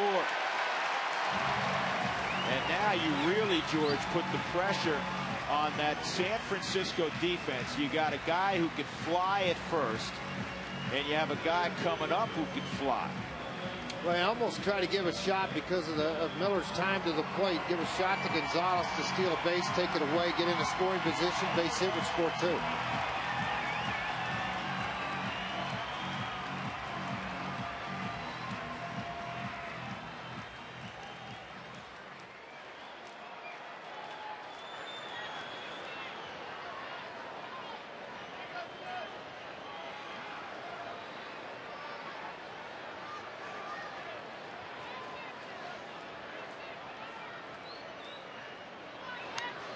Dexter fouls it off. Tonight's speed of the game brought to you by Verizon Wireless. First inning, Dexter Fowler. Line drive double to left center field, and it skips past the left fielder Randy Wynn all the way to the wall, which means 3 bags for Fowler's 8th of the year.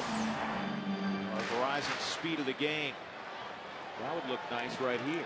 Yeah, that 8th triple by Dexter. Tied to the whiskey for the team lead.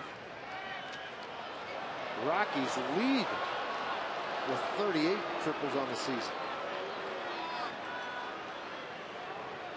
This is just an ideal situation to get that 8th run in. With Fowler at the plate. Runners at first and third. Good speed everywhere.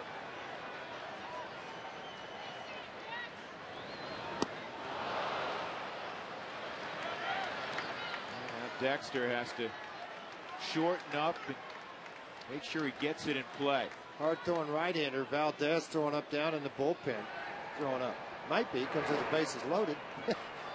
Throwing down in the bullpen for the Giants. Morales, a lefty for the Rockies. Yeah, he's going to be more popular down there, George, if he doesn't throw up. Well, he wouldn't be the first. Inside, 1-2. Again, this is one of those deals where if Fowler gets it in play on the ground, it's almost a guaranteed run unless he hits it right back to the pitcher.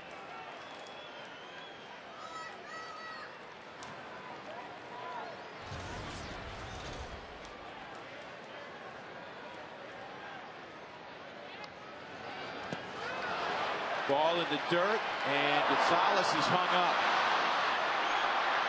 Now here comes Smith, and they got him in a rundown. Gonzalez will try to get to third, and interference. No, they called him out. He jumped way out of the line. That's why he did it. Too far out in the baseline, and it is the home plate umpire's call because it's between first and third. That'll move Gonzalez back to second base. Jim Tracy out arguing, pushing Seth Smith toward the dugout. He's taking up the argument with Bill Miller. Well, they wanted to try to get it where they ran it. You've got to, obviously, as a runner, trying to make contact with the offensive guy with the baseball and without the baseball, and then it preventing you from going where you need to go. Benji made a smart play right here. Snap throw down to Renteria, and then Renteria got of it here, and now they're going to fire the ball to the home plate area. Smith not nearly all the way down. Benji running him back to the base. See, then he reached out with his arm and tried to hook him. Meaning Molina got the baseball. He was out automatically. Watch your home plate umpire back there in the background as soon as he does it. Time, dead ball, he's out. This ball driven to right field and deep, and into the head of Shearholtz. The run will score. Dexter around second. He's headed to third. They're standing up, and the Rockies get that 8th run. Another triple for Fowler. A little mentoring as Gonzalez goes to the dugout from the skipper, Jim Tracy. Boy, how this game has turned on Bruce Bochy and Dave Righetti, his pitching coach. Looking at a fastball down and in. Shearholtz went back on the baseball. He watched it on the Hyundai cam. Good extension by Dexter Fowler to clear the back leg out of the way of the process of the baseball. Shearholtz went back on it. I don't think he thought this ball was going to carry because he was backpedaling in the last 8-10 steps to the baseball, and it did just get over his head versus running to the spot and making a play on the baseball. Nonetheless, the Rockies got a 2-run lead, 8-6, with Dexter at third and Helton at the plate. Frazier, I'm with you. When Shearholtz went back, he kind of settled in as if, hey, I got it. Well, he stopped thinking it was only going to be about 10 feet short of where it actually landed. Then he started the back pedal to the baseball. By then it was too late. Now, if you're Miller, you're going to pitch to Helton here? I wouldn't, but again, you know, you're going to deal with Tulowitzki too. Tulowitzki with a couple of base hits, swung the bat well. Todd has hit the ball extremely hard in this game also. I'm a little bit surprised by this, but it's pick your poison because you have Tulowitzki, as you said, who's hit the ball hard also. On deck, 2 for 3. Both players 66 RBIs on the season.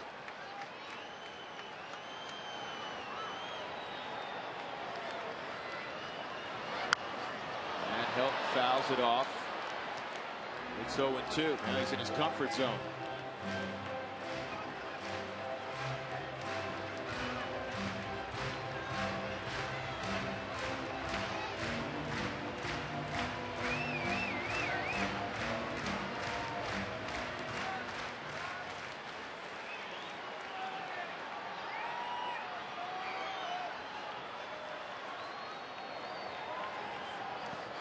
This one gets away. Here comes Fowler, and he's going to score. It doesn't take a lot. Dexter did a wonderful job. Instincts took over. It's 9-6 Colorado. Yeah, speed kills. Bochy's right behind, but just beside himself right now with what has happened this inning by these Rockies. To put this kind of a number, 6 on the board, this ball just squirts away. It's all about anticipation as a base runner at third base, getting your lead the distance of what your third baseman will allow you to have, and then taking advantage of it. Dexter walking to the plate as soon as it hit. No hesitation whatsoever. They would not have had a great play on Dexter anyway. Great instincts. And as you know, George, in that situation, you can't hesitate. Once you make up your mind, you go. And that can't come from the third base coach. It's all on the runner.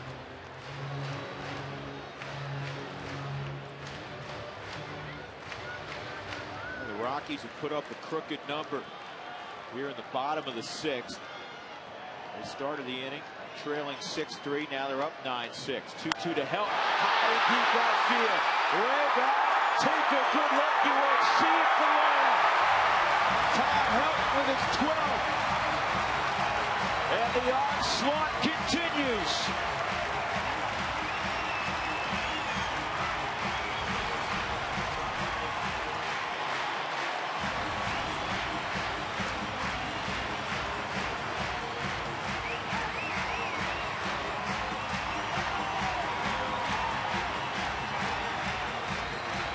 Talk about high fives in that dugout. This ball club has exploded and came to life just like this crowd has. And on the high fastball from Justin Miller, Todd Helton with the flip of the bat sends this thing up into the crowd. That dugout, look at all those guys on their feet for their leader, Todd Helton.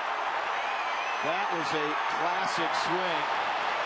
And for Todd, his first home run in 99 at-bats.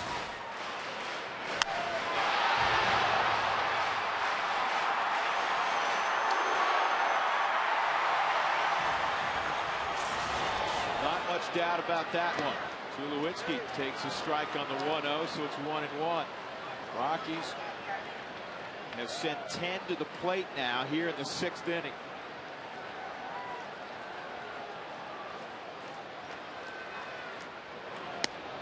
Remember earlier tonight, George, during our open, we said the Rockies are due to break out.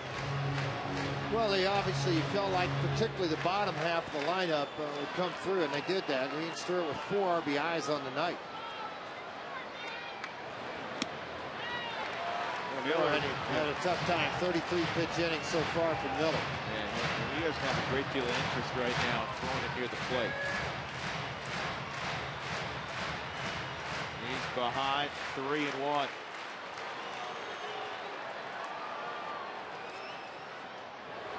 And that one all the way to the screen. And Bochy's going to have to come out and get him. Tulowitzki to first. Brad Hopp coming up. He's going to see a different arm.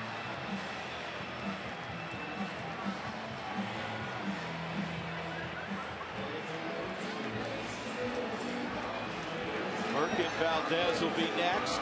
The Rockies with a 7-run 6th, and apparently they're not done yet.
They want them over it. If you have 200 strikeouts but end up with 30 or 40 home runs, at the end of the day, would you take it? I don't see anyone talking about who's leading the league in double plays, and that's 2 outs. I like that. Yeah, well put by Ryan Howard, the big slugging first baseman of the Philadelphia Phillies. We talked about strikeouts at the top of the broadcast. The Rockies had struck out 78 times in their previous 7 ball games. Tonight, they have fanned just twice. They have 10 runs on 13 hits. Merkin Valdez takes over for the Giants. And Brad Hopp will step in for the 2nd time in the inning. He had a single, about 20 minutes ago. He's 2 for 3 tonight. He scored a couple runs. He also had a double in the 4th. Tulowitzki at first.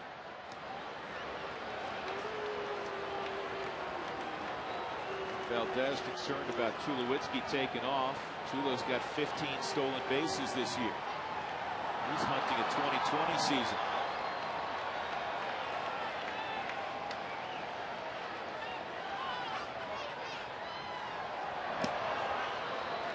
Swung on and missed, 0-1. Valdez, very good fastball. He'll run it up to 95. The last was to Brad Hopp. Slider to go along with it, like a lot of guys coming out of the bullpen. A 2-pitch mix.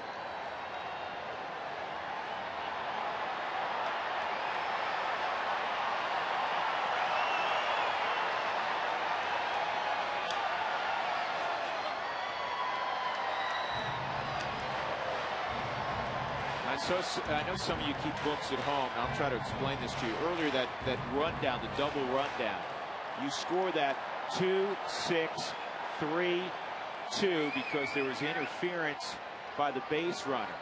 So the catcher gets the put out. And it's not a wild pitch that allowed Gonzalez to end up at second base. It's just a fielder's choice. 0-2. Pop fouls it straight back.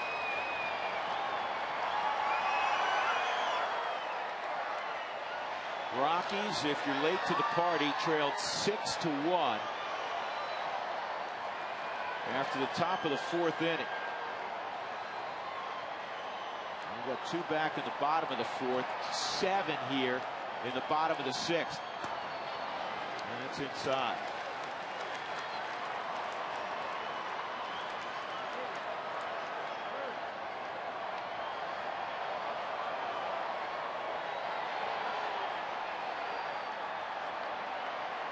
The largest deficit the Rockies have overcome, 4 runs on a couple of occasions.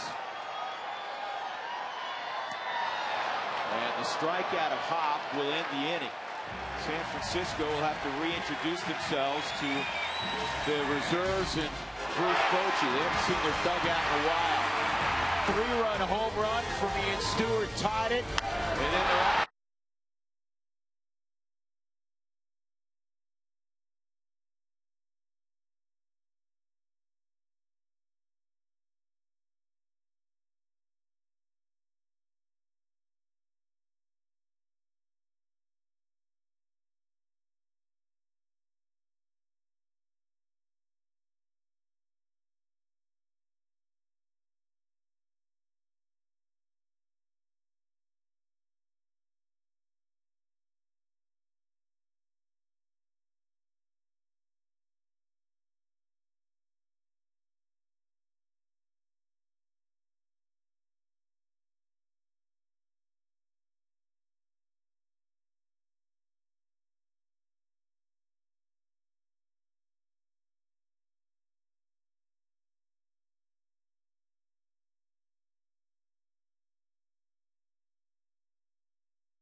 down to the bottom of the sixth inning, now lead 10-6.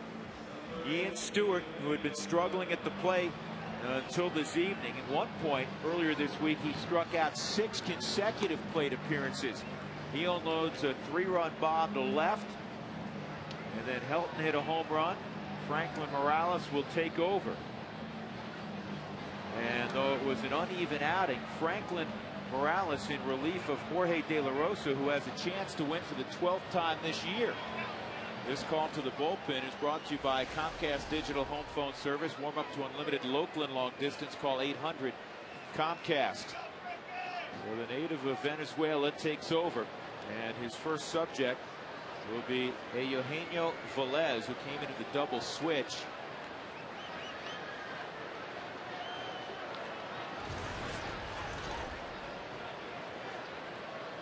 So it's 9-1-2 for San Francisco, and that heater cruises in at 94 miles an hour for a strike.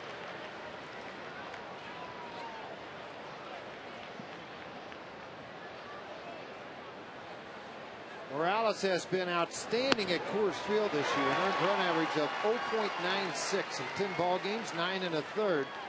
1 earned run, 7 walks, 9 strikeouts in that 9 1/3 inning.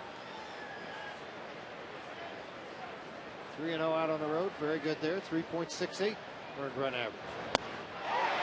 And he is gone. So Velez didn't much like that mid-90s fastball from Morales. 1 out. Good location ahead in the count, up in the strike zone.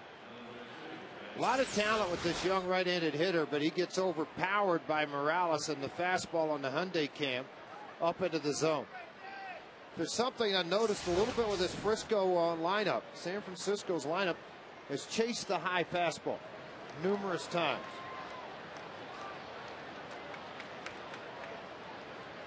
Here's Randy Wynn. That's high ball one. So give De La Rosa credit, even though he's not going to have great numbers on the evening. 6 runs in 6 innings, 8 hits. He walked 1. He struck out 5. But he kept you in the ballgame. He kept him in the 5th and 6th inning, especially. The Rockies had battled back to make it 6-3, and he got the offense quickly back to the dugout in both of those innings. There's going to be ball games, and particularly at Coors Field at nights when the ball flies a little bit, guys make mistakes, hitters make you pay for it. That if you can keep yourself in that ball game, and you give up 4, 5, 6 runs, you still have an opportunity to win a game. Well, he has that chance tonight. 4-run lead for the Rockies. That's up high, 2-1 on Randy Wynn.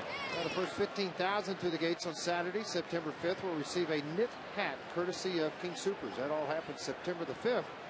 Purchase your tickets for the Diamondbacks game that day with the Rockies here at Coors Field by going online to ColoradoRockies.com.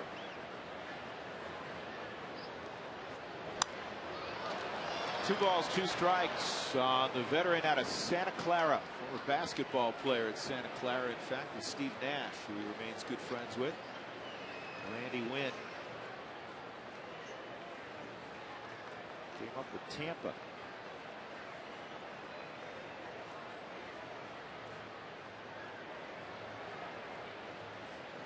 One out, nobody on. Rockies up 10-6, top of 7.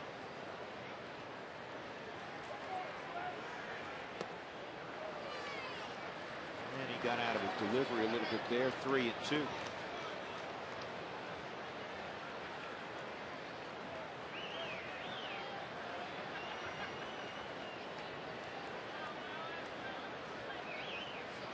Tracy starting the chess game for the final 3 innings. He's got Morales out there right now. Here's the 3-2. And it's in the air to left field.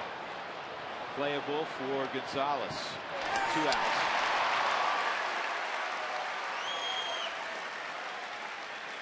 Let's check tonight's Quest high-speed pitch. Joe Martinez hit 94. Jorge De La Rosa 96. That's brought to you by Quest high-speed internet.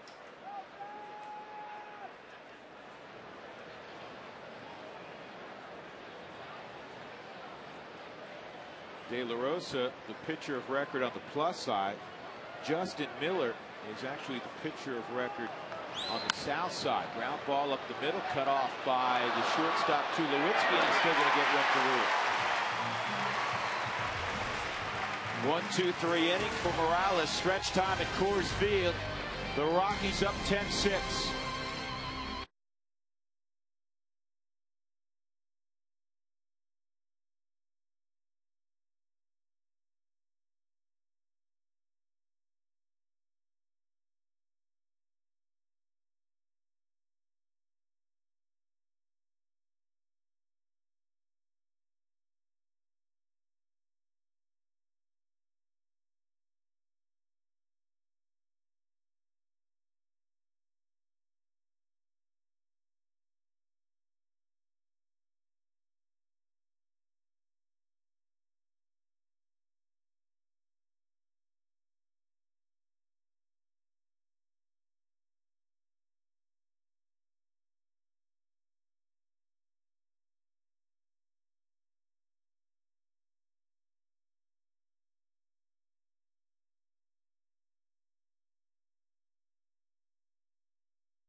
back to the 7th inning. Time for the Coors Light freeze can.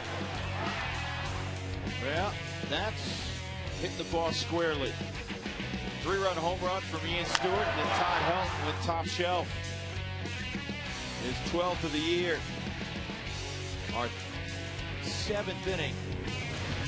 Frost brewed Coors Light freeze can. And here's Ian Stewart, single, sac fly, 3-run jacks, got 4 ribbies tonight. Brings his season total to 58. And the thing that Don Baylor and Jim Tracy and Ian Stewart are going to be most pleased about, certainly the results, but the fact, George, that he stayed in the middle of the field tonight. Sometimes he gets a little quick and pull conscious. That affected him at times in the minor leagues. Like a lot of young hitters, I think a lot of his success will come in big bunches. And what I mean, he'll go 20 days and maybe drive in 15 runs, hit 4 or 5 home runs with his bat, and then he'll have that stale 1 or 2 weeks, a little bit like a young Brad Hopp. They used to do the same thing, and then all of a sudden, you know, Hopp obviously much more consistent now with what he does. Obviously all-star. But I think that's something Stewart's going to battle the same way Brad Hopp did. And George, I think that's a very fair analogy. Fly ball left field.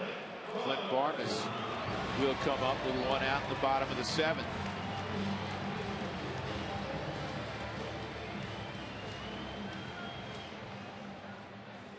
Varmus an RBI base hit in the 4th, and don't forget that. It made it a 6-3 ball game, and Varmus was behind 1-2 in the count at the time, and that's when the Rockies were still in their chip away mode. Well, and that's the mode you needed to be in. You know, at that time, just go out and try to pick, and then go. And it's amazing how it's kind of reminiscence of those old ball games you used to have here. All of a sudden, you'd look up and bam, there'd be a 7 spot on the board, a couple of home runs, a double, a single, and start out very innocently with a hoop single to right. It's like it opened up a can of worms. You know, the Rockies are starting to get their due and starting to get the attention of people outside of this region, people who follow the game. Varmus fouls it off. Heard more and more of that lately. I was talking to some people who are within the Giant organization who believe that the Rockies may be the team to beat, not just for the wild card, but in the division. Well, you give your team confidence. Jim Tracy made that comment in yesterday's paper prior to it. He said, hey, what, you guys keep talking about wild card. How about the division? You got 3 with the Dodgers coming in here. You got 3 more left, or at that time 4 with the Giants, and going to LA the last 3 games of the season. How much fun would that be to go to LA and either be tied or ahead by 1 game with 3 to go? And you got to give LA a lot of credit. They keep on winning. They've had to patch together their rotation. Now the Rockies will have to do battle for a little while without Aaron Cook. There's a broken back base hit to left center field. Second of the night for Varmus. And by the way, we talked about Aaron's injury and the fact that he'll have an MRI on the shoulder on Monday. It has not been determined yet as to who will make the next start in Cook's place. The Rockies did make a corresponding move today when they put Cook on the DL. That was bringing up Matt Herges, but obviously Herges is a guy that'll work out of the bullpen.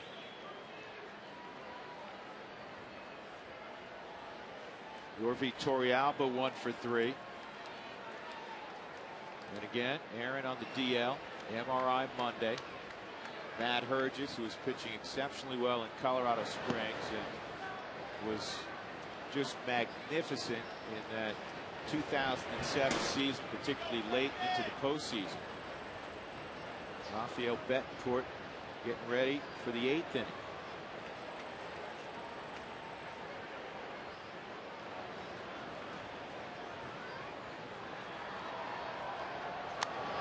Good swing by Torrealba. How about this, George? In the 6th inning, the Rockies have now outscored the opposition 95-40 this year. That's incredible. 95, almost 2 to 1. More than 2 to 1. Wow.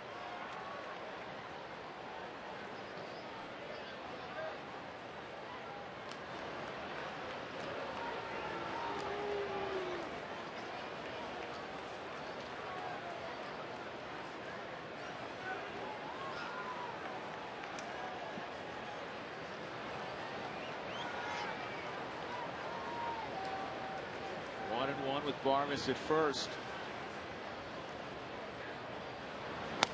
Inside, tight, 2-1. You know, it's interesting also. The Rockies are 50-13, a major league best 50-13 when they score first. They scored first tonight. These people, even among the 46,000 or so, they've probably forgotten about that because they quickly fell behind 6-1 after that.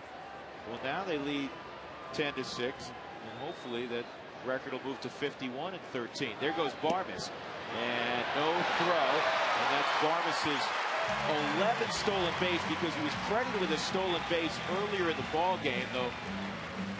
To be honest, I don't think it should have been. He went when the ball hit the dirt. He wasn't going initially earlier in the ball game, but that is number 11 right now. Well, good velocity, and he's just trying to add on to it, get another man into scoring position with one out. Torrealba. Morales, guy who swings the bat pretty good in the on-deck circle. And this is where Torrealba's been on some kind of roll, sitting over 600 runners in scoring position of late.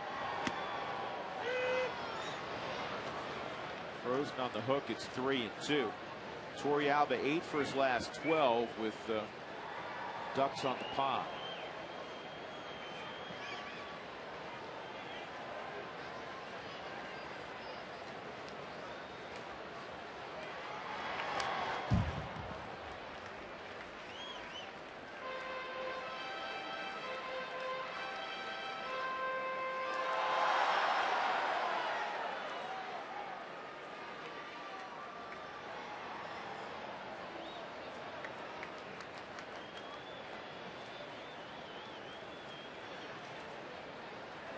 Florida beat Atlanta last night at Turner Field, George, and Atlanta came back. They won 4-2 tonight. They're tied up again with the Marlins. Volstead, the young right-hander, took the loss 4-3 in that ball game in Atlanta. Torrealba walks, and Morales will be called back for a pinch hitter.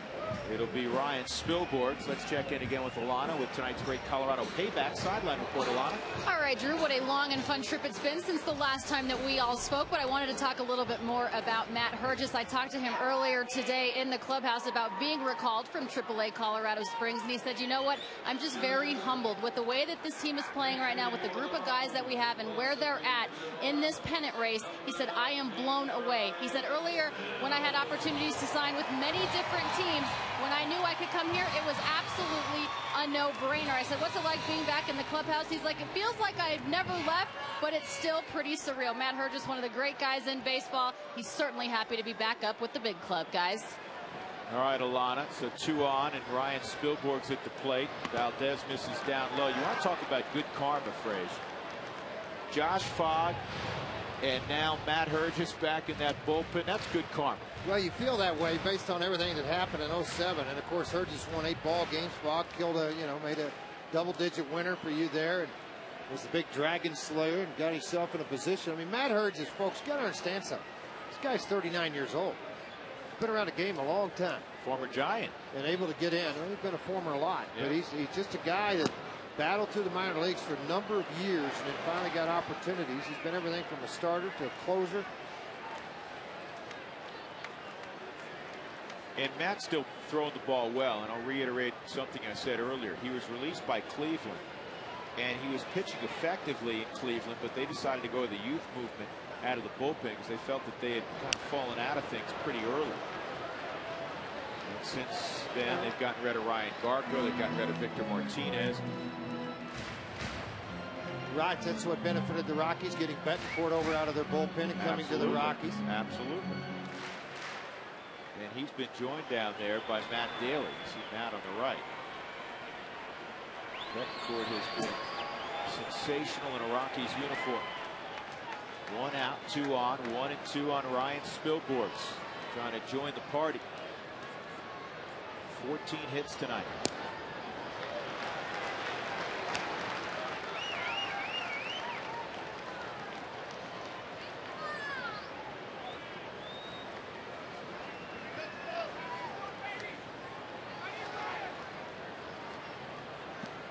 Barmes at second, Torrealba at first.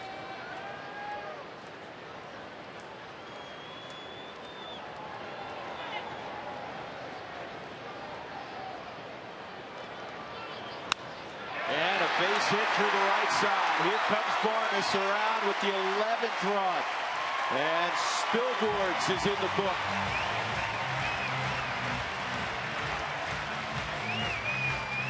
Now, Rockies pitch hitters tonight, folks. Seth Smith, that big base hit down the right, drove in one. Now here's Spilborghs against a hard-throwing right-hander. Valdez drives it through the right side. And remember, what's the key to that run? Even though Torrey Alba walked, stolen base by Barmes, would have pushed him over, but he was in scoring position previous to the walk. Ryan Spilborghs coming up with a base hit here in the bottom of the 7th inning on a fastball down and away to him. He just shot it through the right side out of the reach of Velez at second base, and you can see in the background Barmes rounding and scoring the 11th run of the ball game.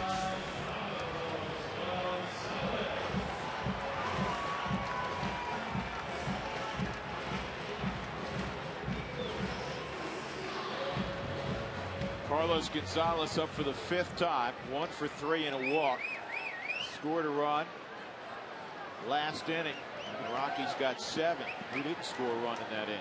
With the lead expanding to 5, Daly is now the guy throwing down in the bullpen. Betancourt has set down. Well, no, he's yep, Betancourt set down. Daly's still throwing.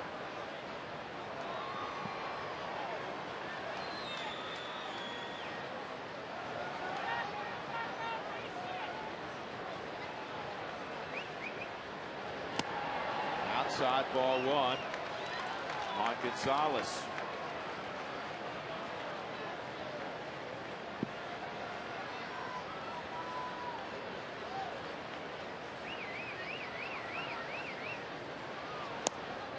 Two and 0. Gonzalez with a slugging percentage since the All-Star break of .763 coming into tonight's ball game. That's first in the National League. His batting average at .375, tied for 5th in the league in the second half. Here's a 2-0. And it's now 3-0. Well, the other good side of this, you expanded your lead out far enough, 5-run lead now. You don't hopefully keep fingers crossed. You don't have to use Houston Street. He gets 2 nights off after working 3 days in a row. He got up and started tossing a little bit last night when the Rockies had a chance to rally in the 9th. So, one time in his career, he's gone 6 days in a row. That was out in Oakland. And if you use him last night, you lose him tonight. If you use him tonight, I mean, better just get him tonight off. Hopefully he can do that. 5-run lead. Maybe Daly can clean things up through the inning. Bases will be loaded for Dexter Fowler.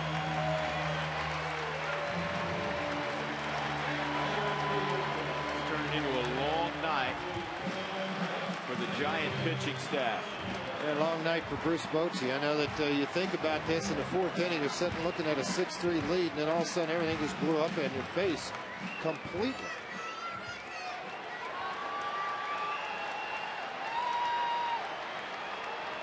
Dexter has had another big night. 2 triples, a walk. And he tried to drag a bunt and ended up hitting a line drive to first on the drag bunt attempt. That's the only time he's been retired the last 2 ball games. Last night, 2 for 2 and 3 walks. His triple last inning drove in his 32nd run of the year.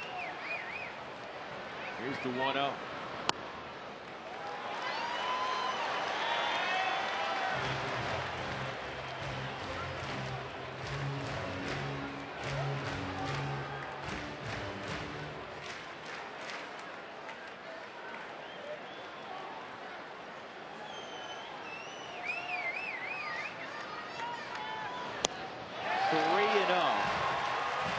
On Fowler, 1 out, bases jammed. Bruce Bochy saying, "I've got deja vu." Managed a ton of ball games at this facility, and he's seen a lot of great offensive teams that the Rockies have strutted out there. Here's the 3-0, and that catches the corner.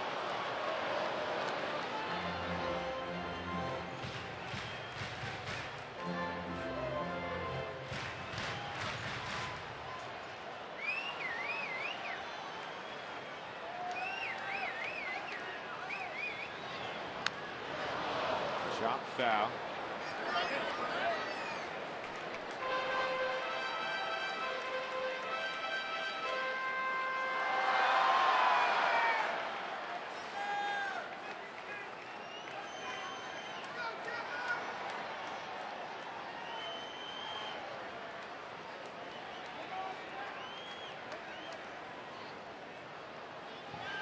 Helton's on deck.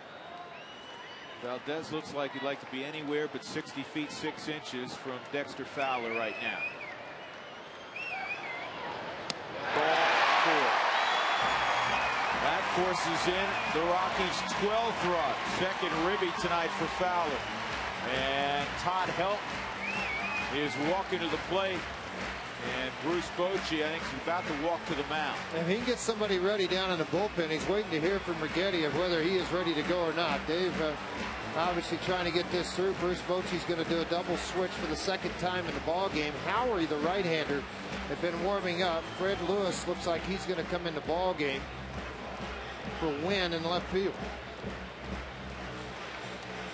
We'll sort it out for you when we return. We know this much. The Rockies are ahead by a half dozen now.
Todd Helton has always had his moments against the San Francisco Giants, and this year, no different.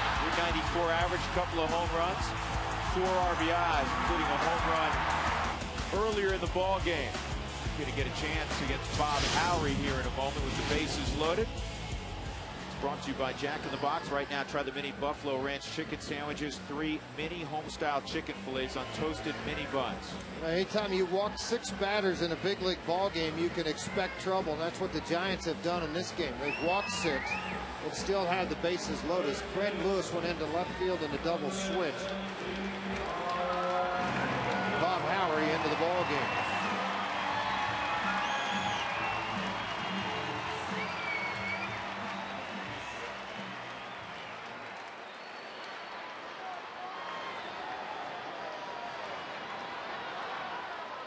Helton hit a monstrous home run his last time up. He has 2 RBIs tonight. He also had an RBI ground out in the first. 5 for 8 with the bases loaded. Todd Helton is on the season. The Rockies have hit 341 with the bases loaded this year. Big numbers.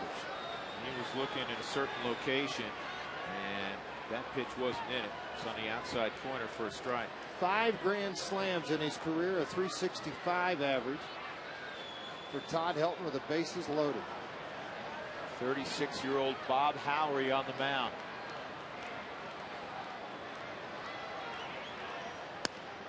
And another strike. 0-2.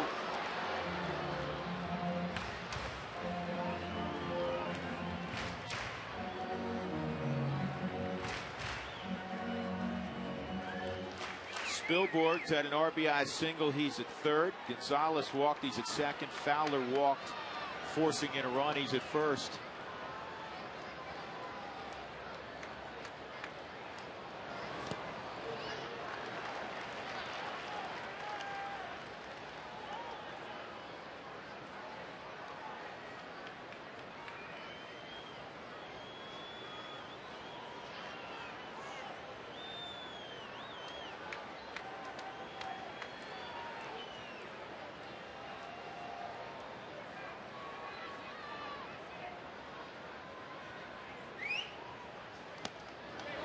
2-2.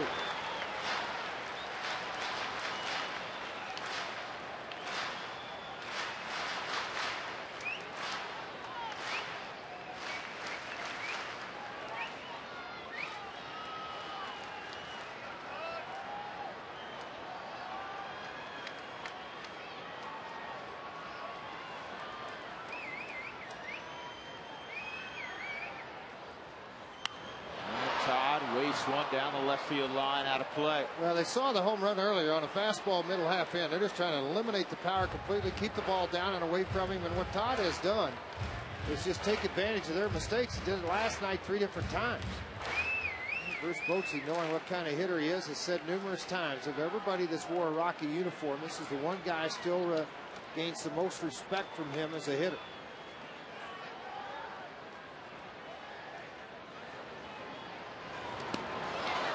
That was just good fortune by Molina. With that ball bounced up and hit his chest protector. That is not, that's an impossible pitch to block.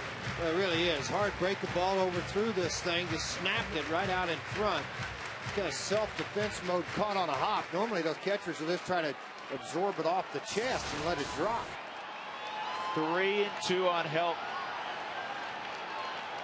Typical Todd Helton at bat. Ball 4, and another one will come home. He did have Mo too, didn't he?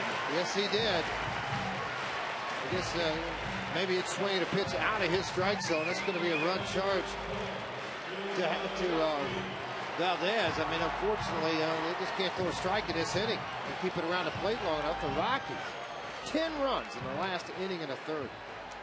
Amazing. Tulowitzki at the plate with 1 out. Bases still jammed. Tulowitzki 2 for 3 and a walk tonight. After spending all of yesterday in bed.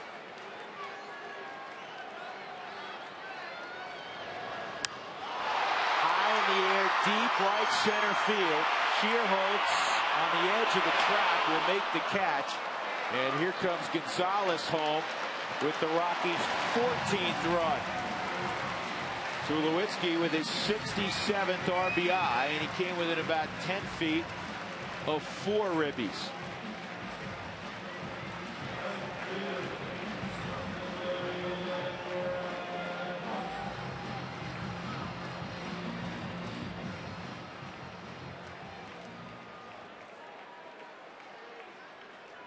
Moving to third was Fowler. So it's first and third, 2 outs for Brad Hopp.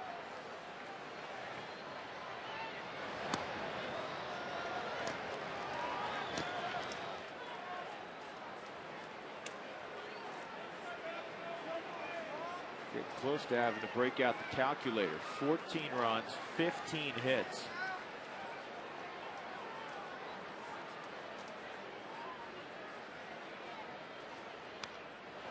And Hopp with a quality pass there. It's 1-1.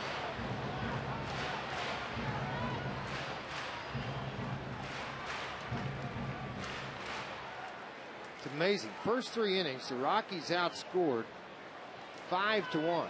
Since that time, they've outscored them 13-1.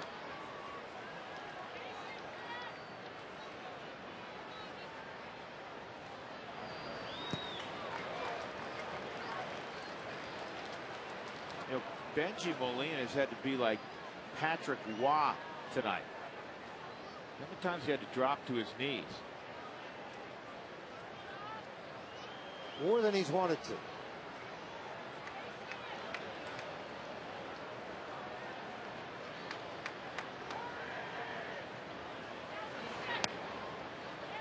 That's 3-1 on Hopp.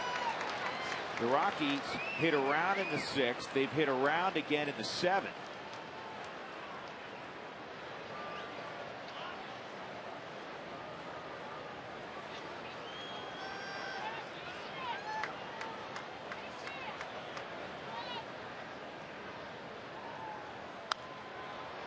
George, you're absolutely right now. Barring the bizarre, the Rockies will get an extra night of rest for Betancourt and Street. Well, it just helps out your bullpen tremendously. And I mean, Matt Daly, obviously a very valuable part of the bullpen in the 7th inning. But with the addition of Hergis, a guy that has worked into that area, just gives you one more to go with.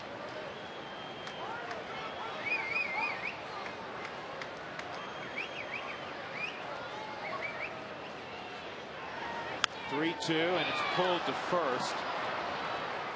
And getting to the bag in front of Hop is Ryan Garco. The Giants give up 4 more. It's 14-6.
Get out your scratch pad.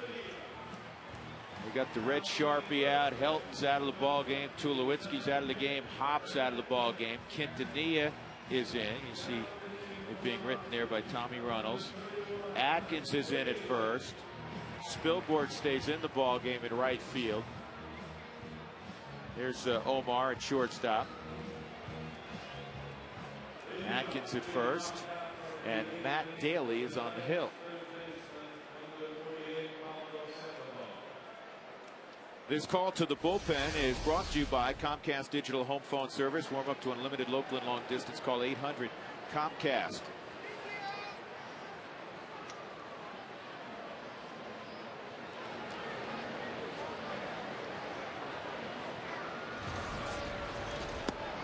We just got the crowd, 47,178. So just shy of a sellout. 47,178. And that is awesome. And they've gotten a treat tonight. Sandoval lines one to right center field. Spilborg is going to have to field it off the wall. Sandoval to second with a double. That kid can hit. Left-handed, right-handed, early in the morning, late at night. Well, they kept talking about maybe running out a little bit of gas. I haven't seen it yet in this series. Nor have I.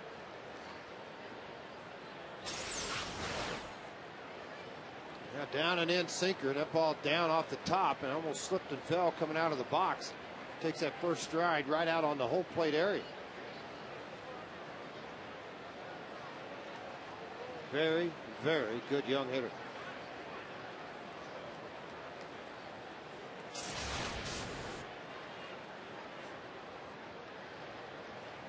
Here's Benji Molina at the plate. And he fouls it back. The Rockies had scored 12 runs in a ball game twice this year. The last time May 12th when they did it in Houston. Again, the 14 runs the most since they scored 15 September 24th of last year against the San Francisco Giants. of left that the pregnant pause, George, for you to fill that in. Well, I figured you'd fill it right on in, make it informative as always for the fans at home. 2-strike count on Molina. Benji 1 for 2 and a walk.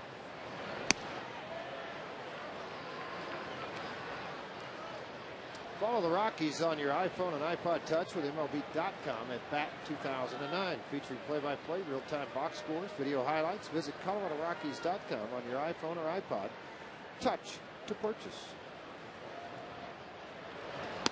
And Molina's gone. Good pitch from Matt Daly, 1 out in the 8th inning.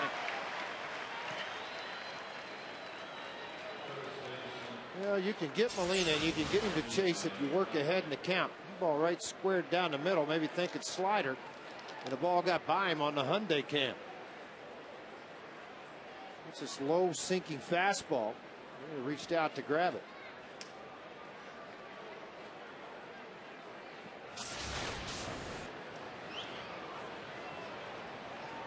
Ryan Garko, he had a 2-run home run back in the 3rd. Things didn't look so good for the Rockies.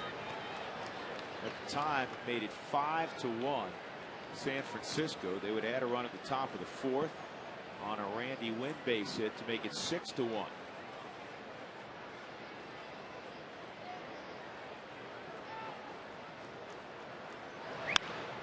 And he may have just hit another. Ryan Garko getting healthy here at Coors Field. A 2-run home run, his second 2-run shot of the ball game. 4 RBI night for the former Indian, and it's 14-8. Well, obviously happy on the inside that he would hit his 13th of the year, 43rd RBI. But you know what? Second as a Giant, your club's getting hammered the way they have in this ball game. 11 runs scored in the last 2 innings. Tough to find a lot of happiness out of it. 14-8 Rockies. Aaron Rowand at the plate.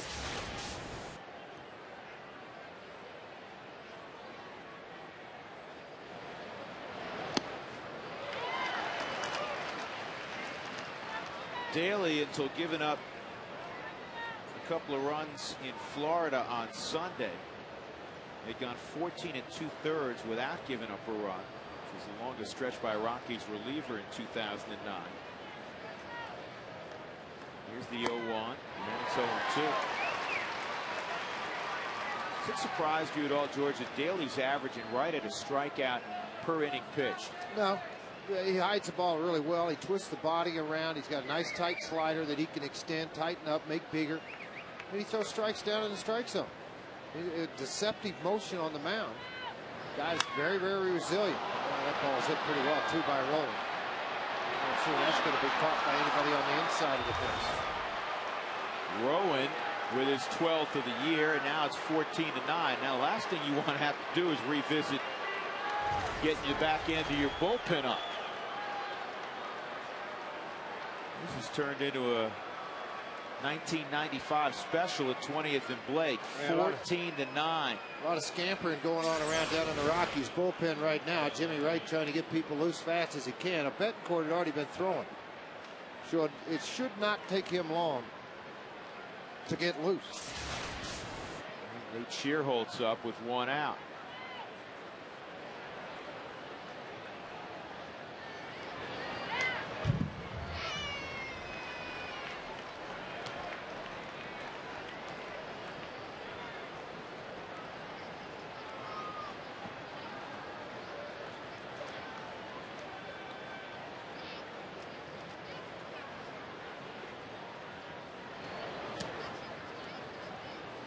Third time this year the Giants have gone back-to-back.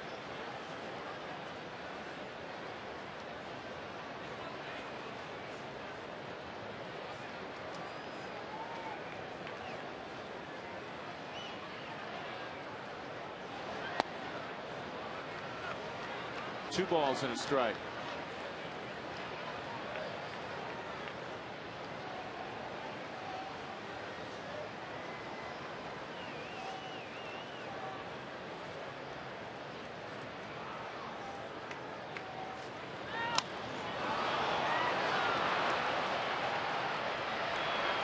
2 outs.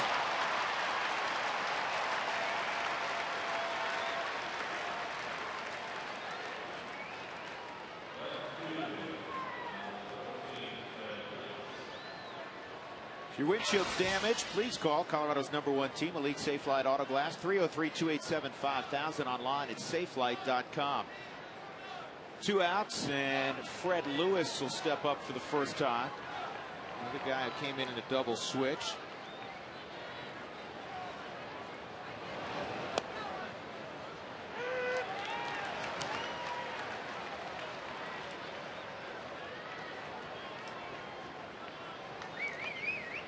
Lewis had a good August. Had a ton of at-bats, 25, but he has 12 hits.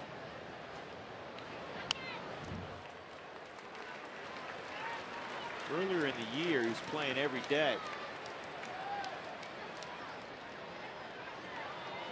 The kid that played pretty good, Francis, was playing really well after he got over the injury of the foot down in AAA. They brought him up a little bit and sent back down again. Second baseman that was very prominent in their plans at one time. Yeah, Kevin Francis. Here's the 0-2. In a perfect world, the way this thing has been set up, Jim Tracy would like to have Matt Daly get all 6 outs. He's got 2 of them. It's not that he's not throwing strikes. He is. He's just elevating a little bit. Ball's leaving the yard. 18 pitches, 14 strikes.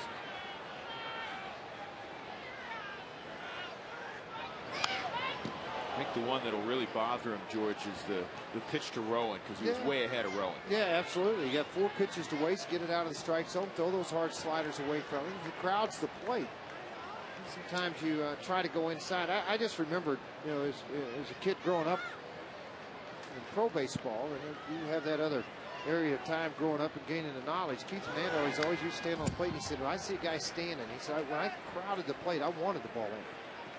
I didn't want the ball away. I wanted it in. I wanted it in. I looked in and I turned on it. And Rowan's kind of that same way. Ball on the inner half of the plate. He's able to handle it pretty well.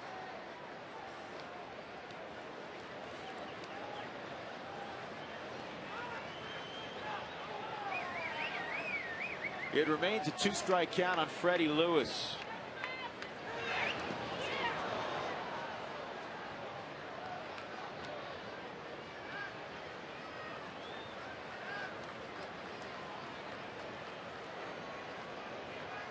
Dodgers won earlier 2-0. The Rockies hang on. They'll be 4.5 back.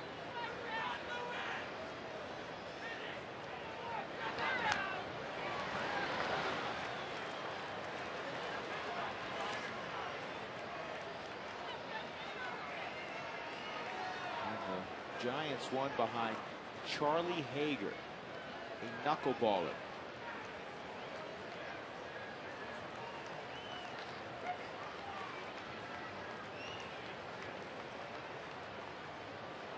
Hager now the couple of starts for the Dodgers. And the opposition hitting just 160 against him.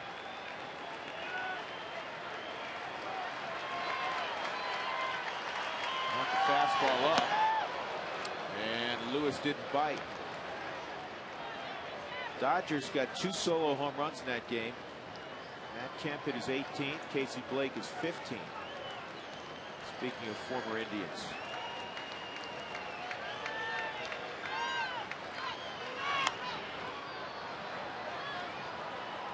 Lewis wastes another. Atlanta beat Florida tonight 4-3. Hansen, Tommy Hansen, talking about a Rookie of the Year candidate, 9-2 now as he beat Chris Volstad. Miguel Escobar hit his 12th for Atlanta. Omar Infante his 2nd.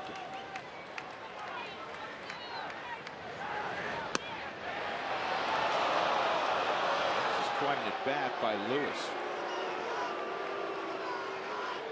10 pitches for Fred Lewis in this at bat on a 3-2 count, 2 outs, nobody on as a pitcher. You got a 5-run lead.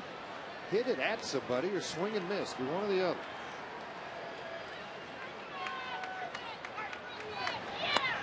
He's going to walk to first. And Daly's been extended to 26 pitches. And Jim Tracy's going to have to go and get him. Remember that conversation with Jim Tracy about 3 or 4 years ago when he was managing the Dodgers? And he said, you get a 5-run lead at Coors Field, you don't let it become 3 or 4 in a hurry, because this ballpark will throw out some major runs. Now, the park's changed because of the humidor, but he's not going to fool around and say, oh, let's let Matt Daly go one more.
Rockies up 14-9. The Giants have scored 3 here in the inning against Matt Daly. And with 2 outs and 1 on, Rafael Betancourt will have to throw. Yeah, I mean, it meant something. I was saying, you know, that in a perfect world, Jim Tracy probably wanted to get 2 innings out of Daly. I think actually he probably wanted to get 1 inning out of Daly and then have Matt Herges throw the 9th inning. Well, the only thing I would agree with that 100%, except for the fact that Herges warmed up 2 innings a long time ago in the ballgame. You know, in the 4th and 5th. You'd like to get him exposed early, big crowd, games on the line, they're winning. But I think there would be a concern, maybe. I mean, Matt knows how to warm up, so I don't know how much of a concern it would be for Jim Tracy. I think, but I agree. I think, you know, would like to get him out there, just get his feet wet again at Coors Field for an inning. Here's Velez. His second at bat since entering the ball game. He struck out in the 7th inning. That came against Franklin Morales. Morales had a 1-2-3-7. You talk about dominating the National League. The opposition's only hit 162 against Betancourt. It's going to go down even more after this at bat. And 1 pitch, and Velez hits the line drive to Gonzalez. We'll go to the bottom of the 8th inning. The Rockies up 14-9.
Saturday, September 6th at 4:30. It's the 2009 Rocky Mountain Showdown between Colorado and Colorado State. And here's a showdown fact for you. Former Colorado State quarterback Bradley Van Pelt broke the school record for total offense with 416 in a 42-35 loss against the Buffs in 03. Again, don't miss that battle on September the 6th at 5 p.m. on FSN Rocky Mountain. The pregame show begins things at 4:30. Ian Stewart against Bob Howery. Stewart in the ball game tonight with 4 RBIs, single, sac fly, 3-run jack to tie it at 6 in the 6th. He also has hit a fly ball to left. 0-2.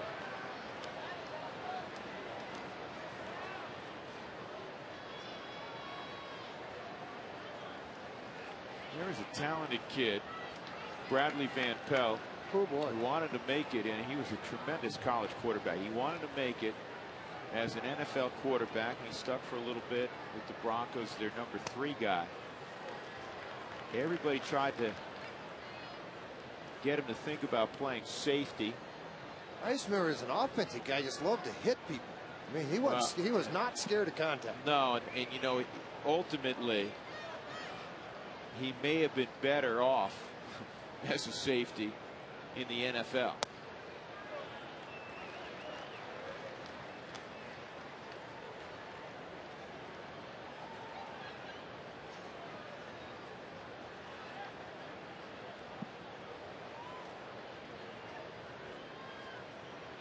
Well, great night for Ian Stewart. Man, oh man.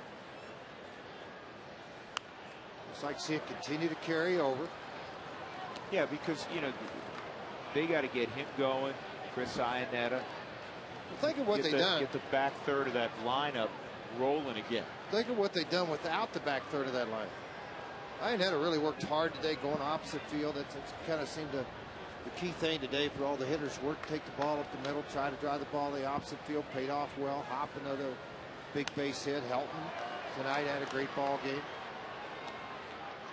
Toodle Whiskey not feeling 100%.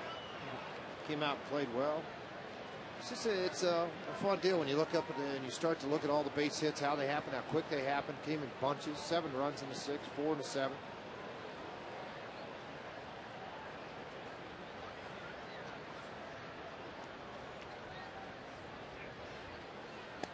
Strike 3 on Ian Stewart.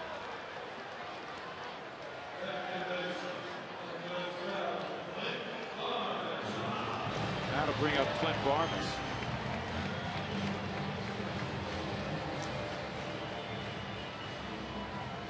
Barnes 2 for 4 and an RBI tonight, a couple of stolen bases.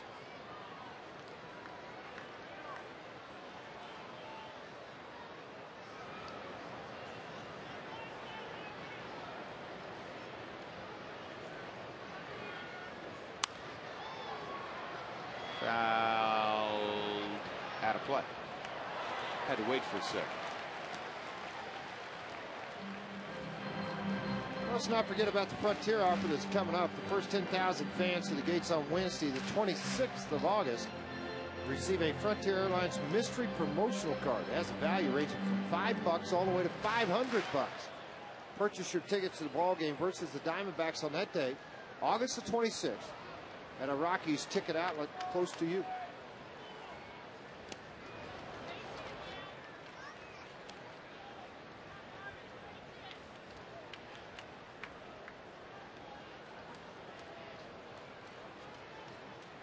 No one throwing right now in the Rockies bullpen. Betancourt threw 1 pitch to get out of the 8th. You wonder if he'll handle the 9th now. This ball's a pop up, short center field. And Velez makes the catch. Well, kind of looks nice to look down on the farm right now and see the Rockies AAA team 7.5 up. They'll be in the playoffs more than likely with not much time to go. The Tulsa Drillers win yesterday. Tied for first place now. Modestos has a 10-game lead on a wild card. They're into the playoffs. Asheville wins again tonight. They got a 2.5-game lead. The Tri-City Dust Devils, the short season team up in the Northwest League, a 5-game lead. Casper right now at 500. They're 7 back, but playing good baseball. After a slow start. 2 outs. Here's Torrealba. Burgess was throwing earlier in the inning, so yeah, I think he will get the ninth yep. inning.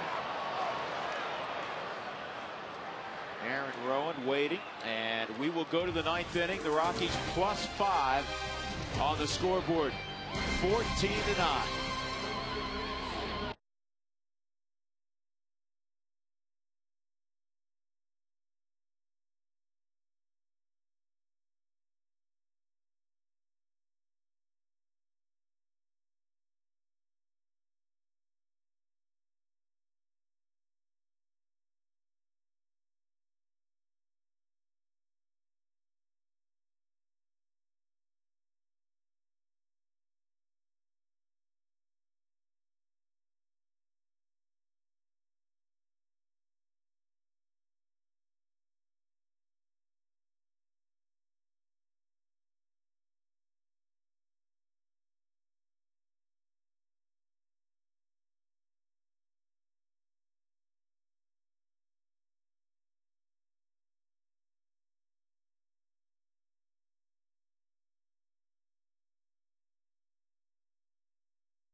Up 14-9. They have out-hit the Giants 15-11. They have come back from a 6-1 deficit. Let's check in with Mark Staff, find out what's on the menu. Funny you should ask, Drew. It was a tasty menu tonight. A little cup of Joe enjoyed by the Rockies as they took care of Joe Martinez, the rookie. And then you throw in some beef stew with Ian Stewart having a big night. And a pinch of Seth Smith. We like that. And hopefully it's going to be topped off with the Ubaldo Sunday tomorrow. But we'll talk about this big game against the Giants. We'll get you in the clubhouse, too. That's coming up on the post-game show. Back upstairs, guys. Well, sounds like a decent menu. Let's take a look now at Matt Hergis in his return to the Colorado Rockies. In the big leagues this year with Cleveland, very respectable numbers. Let go. The Rockies picked him up, and you heard earlier Alana tell you that Matt said it was a no-brainer to sign with an organization that he thoroughly enjoyed playing for. And here he is back in the big leagues with the Rockies. And in 07 he went 5-1 with a 2.96 ERA and 35 appearances. The opposition hit just 198 against him. 2-0. Well, even age 39, takes very good care of himself. Fastball will run 88 to 91, 92 miles an hour at times. Still relies on a very good curveball changeup.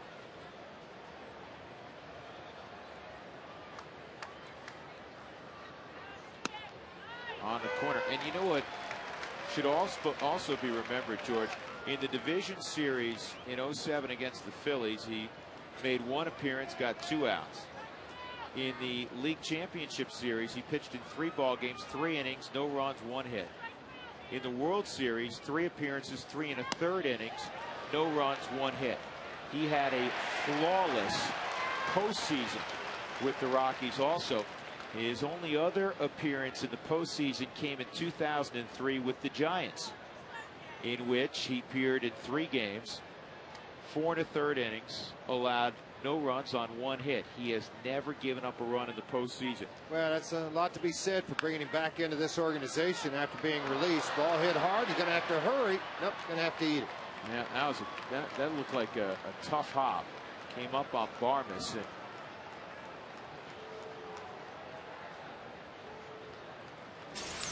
so. Well, one more look at this ball. I mean, it is hit hard right here. It's going to jump right up on him, catch him into the chest. An error given to Clint Barmas. Tough call there. 10th on the year for Clint Barmas. That's one of those where an infield will tell you I just had to wear it. He wore it. Not fun. So Edgar Renteria at the plate with Ishikawa at first.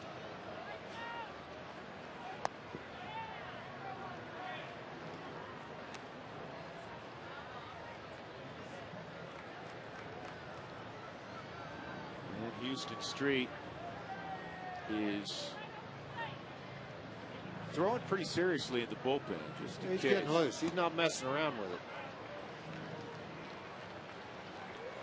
Attempted bunt by Renteria, fouled off. There's Houston. Well, he is. I mean, he's got to look at it from this standpoint. I mean, one swing of the bat, all of a sudden 14-11, you got a safe situation. That's the way he's got to play it. You're getting into the heart of their lineup, too.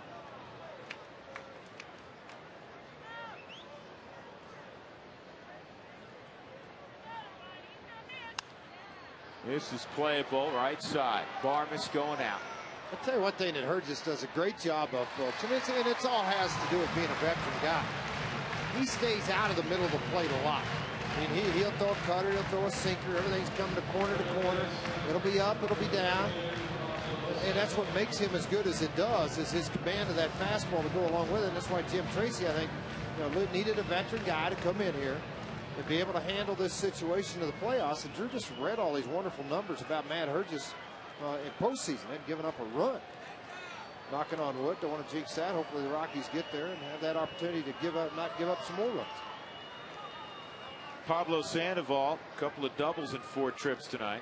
Also robbed of a hit in the 5th inning on a superb play by Ian Stewart.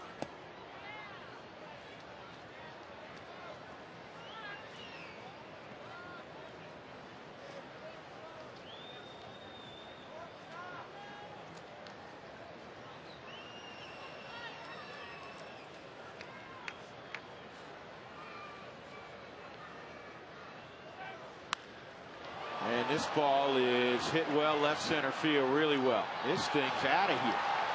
A 2-run home run for Sandoval, and now you have, George, what you didn't want to have, a save situation. You're not kidding. I mean, this is, Jim Tracy's getting a few gray hairs out of this ball game. He and Bruce Bochy having a race with him.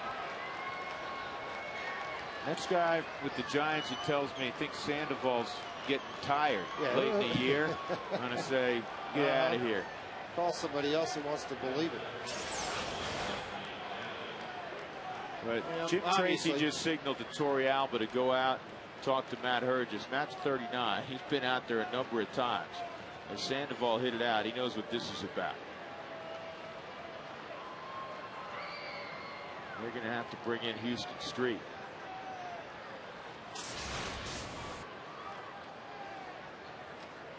They're just waiting on that phone call. Jimmy Wright, though, instead of calling, they'll take the hat off and wave, and that's what Houston just did. He gave a tip. Now, they won't make a call down to that bullpen very quickly. Jim Tracy will walk out. Got to wait for the umpire to force his hand, saying, "You go into the bullpen, Jimmy. What are you going to do?" And that's you kind of turn around and say, "Oh no, what would you do?"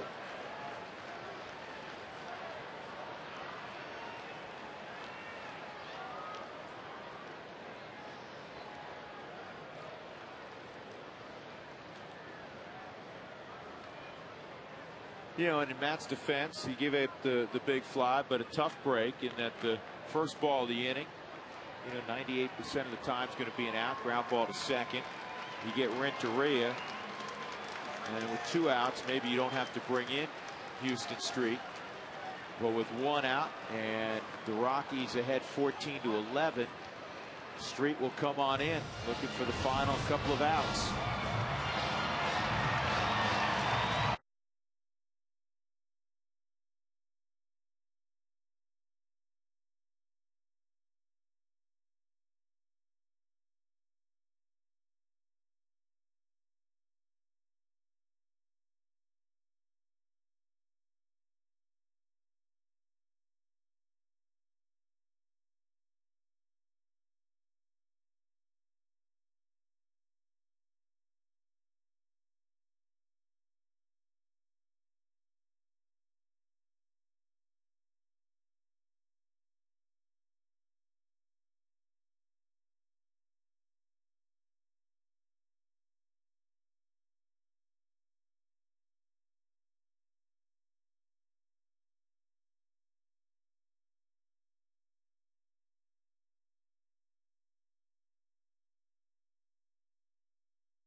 Rockies 14, the Giants 11. The Giants have hit 5 home runs tonight, folks, which is most unusual considering of the 30 Major League Baseball teams, only one team has hit fewer home runs than the Giants this year, and that's the New York Mets, with all of their injuries and their new ballpark, which doesn't relinquish many home runs. Houston Street looking for 2 outs, and his 33rd save. He leads the National League in saves. Home runs in the National League, the Mets 72, the Giants 86. They've hit 5 bombs tonight. Sandoval a moment ago is 19th. Benji Molina at the plate. And he takes ball 1. This is number 6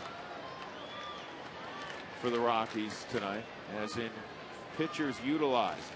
De La Rosa went 6 innings, and he's on the plus side, though he gave up 6 runs. This is slowly hit foul.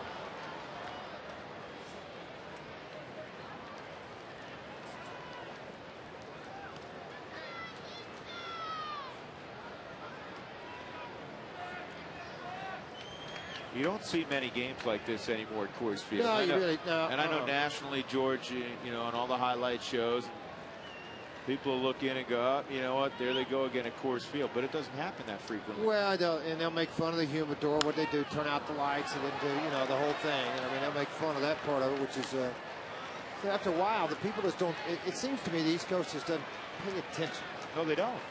You know, I mean, even with the new Major League Baseball Network, I don't see them.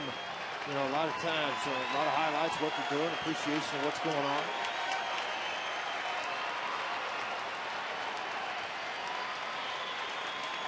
Here's the 1-2 on Molina.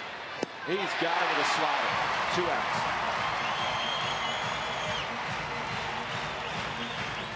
Tough guy to strike out. He's fanned 3 times tonight. Yeah, and it has been. Here's that hard slider down and away, and you mentioned it, hard to strike out. He is that, particularly being aggressive early in counts.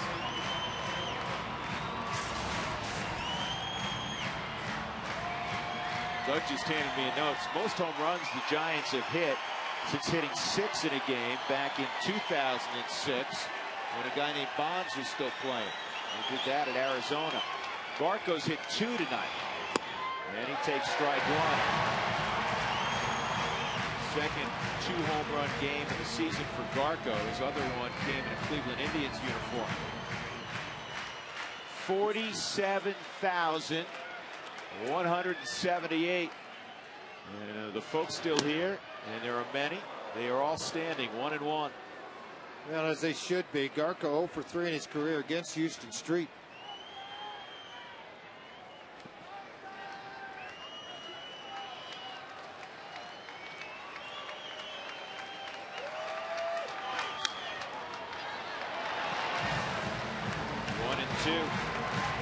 How about the pitching matchup tomorrow? It's a Sunday matchup from a bygone era. Well, it's interesting. The Ubaldo Jimenez and Tim Lincecum. Tim Lincecum's lost 2 games to only 3 teams. San Diego, Milwaukee, and Colorado. 3-2 in his career versus Colorado. Strike 3. There's your ball game.